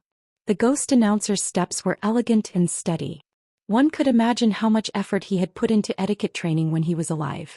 Walking to the center of the nearly 40-meter-wide stage, he turned to the already empty auditorium and said loudly, "Ladies and gentlemen, welcome to tonight's performance. Ladies and gentlemen, welcome to tonight's performance. Tonight, we will see a love that has been thwarted in every possible way.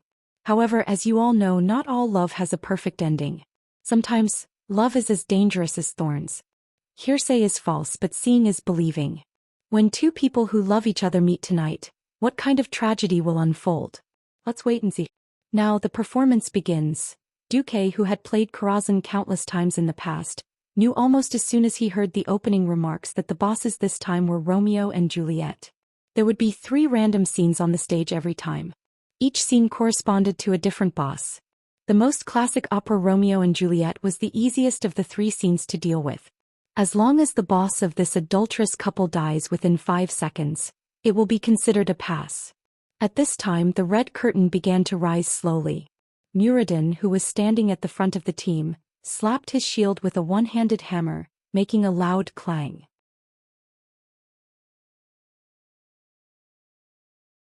"You guys hide behind me and attack without worry. I, Muradin, will be your shield and protect you." The outermost curtain rose, and when there was only a transparent white gauze curtain left, the light inside lit up, and a slim figure of a woman appeared in everyone's sight. She raised her right hand in a graceful gesture as if complaining about herself, and opened her palm as if to welcome the snowflakes falling from the sky. Juliet opened her mouth. "Oh, what kind of demon is love to torment me like this? Oh, Romeo, my Romeo, where are you?" Such a classic line. Muradin was like a bull chewing on peonies. There's no such nonsense in the love of dwarves. Just as everyone was listening attentively to the next line or preparing to deal with the changes in the next scene, Muradin suddenly, poof. After a burst of white smoke came out of his body, he turned into a cute little girl in red.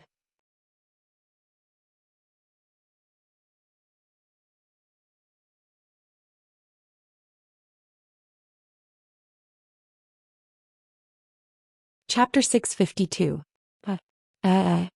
Muradin was a super-muscular dwarf. How did he suddenly turn into a Red Riding Hood? Muradin was not some cannon fodder. He was a royal dwarf. There were hundreds of thousands of bronze-bearded dwarves, and besides his brother he was the best fighter. With Deity's Descent, all his stats would increase exponentially and all his resistances would multiply. When Deity's Descent was activated, he was the synonym of invincibility. In the Great Battle, Muradin had fought countless orcs. But now, Muradin had actually turned into a little girl with a Red Riding Hood. What the hell was this? Sorcery? Secret technique? Wasn't it supposed to be the love between a beautiful woman and a handsome man? Where was the promised Romeo and Juliet? This time not only the others but even Duque was shocked. Because behind the rapidly rising curtain, Duque saw the figure of an incomparably majestic werewolf. There was also a large number of oddly shaped smurf bosses behind him. Juliet appeared as an undead boss, an undead girl named Dorothy, a lion man, a tin woodman, a scarecrow, and a witch. For some reason, the handsome Romeo was nowhere to be seen. All the bosses, big and small, were charging over. It was all chaos. Originally, only one of the 3 groups of bosses would randomly appear in the Karazhan Opera House. These 3 groups of bosses represented the 3 classical operas that had somehow transmigrated to the world of Azeroth: the Big Bad Wolf and Little Red Riding Hood, Romeo and Juliet, and the Wizard of Oz. But now it was clear that there were 3 groups of bosses playing at the same time. This meant that Duque's hero team would have to face 3 groups of bosses at once. Protect Master. Khadgar, who was outside the stage, was the first to react. With a wave of his hand, at least 20 Einherjars rushed onto the stage. Bang! With a bang, Khadgar's magic and the charging Einherjars were all repelled in an instant. No one is allowed to disturb this sacred performance. No one would have thought that the announcer would easily block the way of Duke's helpers. At this moment, the announcer was like a god. Master Duque? Khadgar could only stand outside the arena and worry like a madman, unable to do anything. Duque's voice immediately became everyone's highest order. Everyone scatter. Muradin, run around the stage. Benedict, heal the dwarf. Tyrion, stand against the prettiest. Gavinrat, hold the Tin Woodman. The Windrunner sisters took turns fearing the lion. Leave the rest to me. Everyone, attack the little girl who shot the frost arrow. No one understood why they had to do this, but in the face of these thick-skinned enemies, everyone felt weak. Duque's voice became the only thing they could rely on. Damn it, damn it, damn it. I swear I'll never steal my brother's wine again.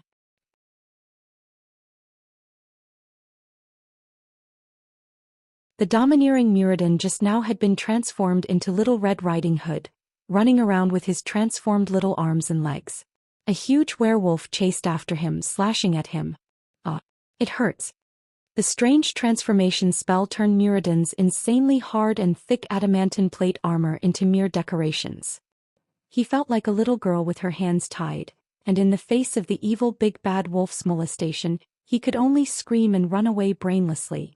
This feeling was so suffocating. So was Tyrion. He had killed countless orcs, be it male or female orc warriors. But when he smashed his hammer against Juliet's delicate human female face, he almost couldn't do it. The only good thing was that the holy light clearly told him that the woman in front of him was a ghost. Exorcism. Dazzling golden holy light suddenly exploded, attaching itself to the hammer and blasting at Juliet. Unexpectedly, as an undead, Juliet could also use holy light. And it was a healing spell. Holy light above. Could undead also use holy light to heal their companions? Tyrion almost bit off his tongue. The next moment, a chaotic arcane aura suddenly appeared, forcibly disrupting Juliet's healing spell. Tyrion turned his head slightly and caught a glimpse of Duque, who had just retracted his palm. Counter magic? When all the attackers concentrated their firepower on the seemingly weak girl, Dorothy, Duque was the busiest one. As soon as he interrupted Juliet's healing, the other side released no less than 10 flame blasts with Hand of Magic, forcibly turning the scarecrow into a human-shaped torch, blindly bumping around. Not only that, but a well-timed Frost Nova had also blasted a handsome male undead thief out of the dungeon. At this moment, the undead thief stood less than 2 meters behind Benedict, the Bishop of Holy Light. The air was almost completely occupied by Duque's Hand of Magic, and the huge Hand of Magic was performing multiple spells at the same time. Hundreds of flame blasts formed in the illusory arcane palm, each huge fireball enough to make one's heart palpitate. The 8 seconds of casting time in the fierce melee seemed to be over in the blink of an eye. However, when the sky full of fire crashed down, even the faces of Duque's own people instantly turned pale. Rumble. In his field of vision, huge fireballs whizzed past. In the first second, Dorothy was killed. In the second second, Dorothy's dog was also blasted to death. In the third second, the scarecrow fell with a crash, burned to ashes by the flames. In the fourth second, the lion was jointly taken down by the Windrunner sisters and Duque. In the fifth second, the Tin Man was smashed into pieces by at least 30 fireballs in one go. In the 6th second, the witch followed in the footsteps of the other characters in The Wizard of Oz. If it was the Duque of the past, he would never have been able to make 108 Hand of Magic cast Flame Blast at the same time.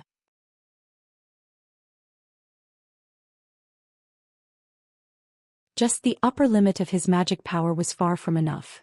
But after advancing to Radiant Moon, the abundant magic power gave Duque an almost infinite ability to fire. But the crisis was not over because Muradin had changed back. But this time, it was the Bishop of Holy Light who turned into Little Red Riding Hood. He did not react at all, nor did he realize that after turning into Little Red Riding Hood, he could almost double his movement speed. Protection Blessing.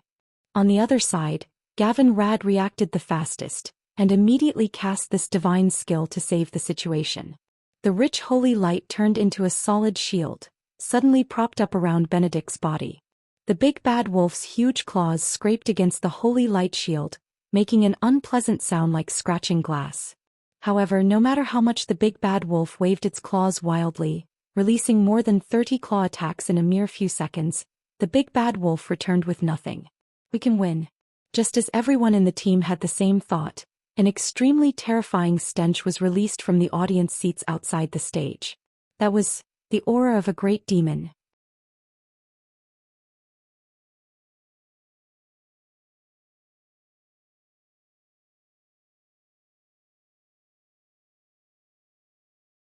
Chapter 653. The division of the Eridar race had already happened more than 20,000 years ago. It was long enough for one race to evolve or degenerate into another. That was why the exiled Drenii and Manari, who were later known as demons, had different physical characteristics. The most obvious difference was that Drenii did not have wings. In front of them, the entire opera house and even all of Karazhan was shaking. If it was a normal person, they would not even be able to stand properly. Under everyone's shocked gazes, a portal that looked like a black hole suddenly opened in the ordinary auditorium of the opera house. Countless items and wooden benches that were more than 5 meters long were all sucked in. Not only the first floor but also the curtains hanging on the huge pillars, the decorations on the balconies of the second and third floors, and the mess of tableware and wine utensils were all sucked into the air. This scene was like the end of the world. When the violent shaking stopped, a huge pure black portal with a diameter of at least 40 meters officially opened. The huge demon on the other side of the portal had not yet completely arrived in this world, but one could already hear his beastly roar. For the army. For Kil'jaeden. When Duque heard this, his face darkened. Just from this slogan that he had heard countless times, he knew exactly which big demon had come. The wild boss Kazak who had tricked countless teams in the game. At this moment, if Duque still did not understand everything, then Duque was an idiot. He had been tricked. Ever since he had tricked Sargeras, the Burning Legion had long regarded him as a great enemy. The invasion of Karazhan this time was also a conspiracy that did not exist in the original history. First, he had a big demon touch the spatial barrier of the world of Azeroth, gently provoking the nerves of the dragon aspects. It sent a signal that said, "I may come to attack you, be prepared." Then when Duque came to deal with the outside, he first had to deal with the inside, and the spy hidden in Karazhan made his move.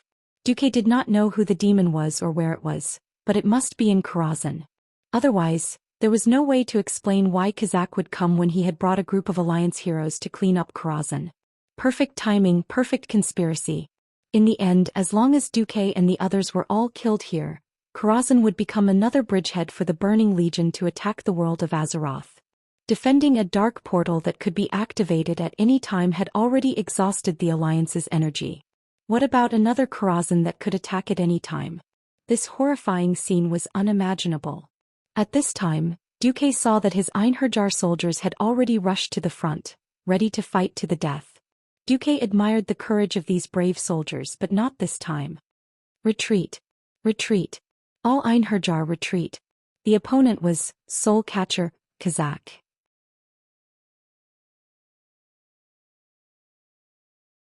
Let the Curator and the Virgin Saintess come. Soul Catcher was a name Duke made up. However, Kazak had a skill called Soul Capture. If any person or monster was near Kazak during the battle, Kazak would immediately resurrect on the spot with Faith Spring, instantly restoring his HP to full. Back then, Duke had suffered the most because Kazak had dropped a very important item. As a result, the entire guild had no choice but to fight him with their lives on the line. Duke didn't know if the Kazakh of this world had such a shameless move, but it was better to believe it than to not believe it was definitely not wrong. Let's go. Khadgar's handsome face was filled with unwillingness. Out of trust in Duke, he gestured, and the Einherjar soldiers quickly retreated from the opera house. It was the end of the world outside, but there was also a fierce battle inside. Without Duke's urging, almost everyone was using all their strength to attack. Thanks to Duke and Ronan's crazy firepower, the 6 bosses of the Wizard of Oz had already fallen. Don't panic. Control Romeo and Juliet, kill the werewolves first. If you can't catch the werewolves, open fire. No one knew how Duke knew how to deal with the enemies, but this did not affect their trust in Duke. If not for Duke's command, the team would have been reduced when the enemies swarmed them. Everyone was in a sorry state, and the big demon that was about to come out made everyone nervous. But these were all heroes in the alliance, and the more nervous they were, the calmer they were. Seeing that they could not help, Gavin, Rad and Theon looked at each other and used sanction to knock Romeo and Juliet unconscious. Faster, Thief. The 5 Silver Saints were so strong that they could even knock out bosses. At this time, it was Sylvanas's turn to become Little Red Riding Hood. Looking at the dignified Queen Sylvie turning into a little blonde lowly, Duke actually had the mood to burst into laughter. Queen Sylvanas used the agility of a ranger to escape while glaring at Duke. Duke snickered, but his hands did not hold back. Everyone opened fire. Aurelia and Sasha immediately used rapid shooting. A purplish-blue arcane light erupted from Duke and Ronan's bodies like a volcanic eruption. Ronan used the ultimate arcane skill, Arcane Energy. Duke used the top-tier metamagic ability, Arcane Energy Storm. But after Duque became a Radiant Moon Archmage, the effect changed. After activation, spell damage would increase by 200%, mana consumption would increase by 100%, and the effect would last for 20 seconds. The power and mana consumption would increase, but the duration had to be shortened. This was because such a terrifying ultimate skill was a huge burden even for a Radiant Moon Mage's magic circuit. At the same time, the accessories on their bodies were activated again.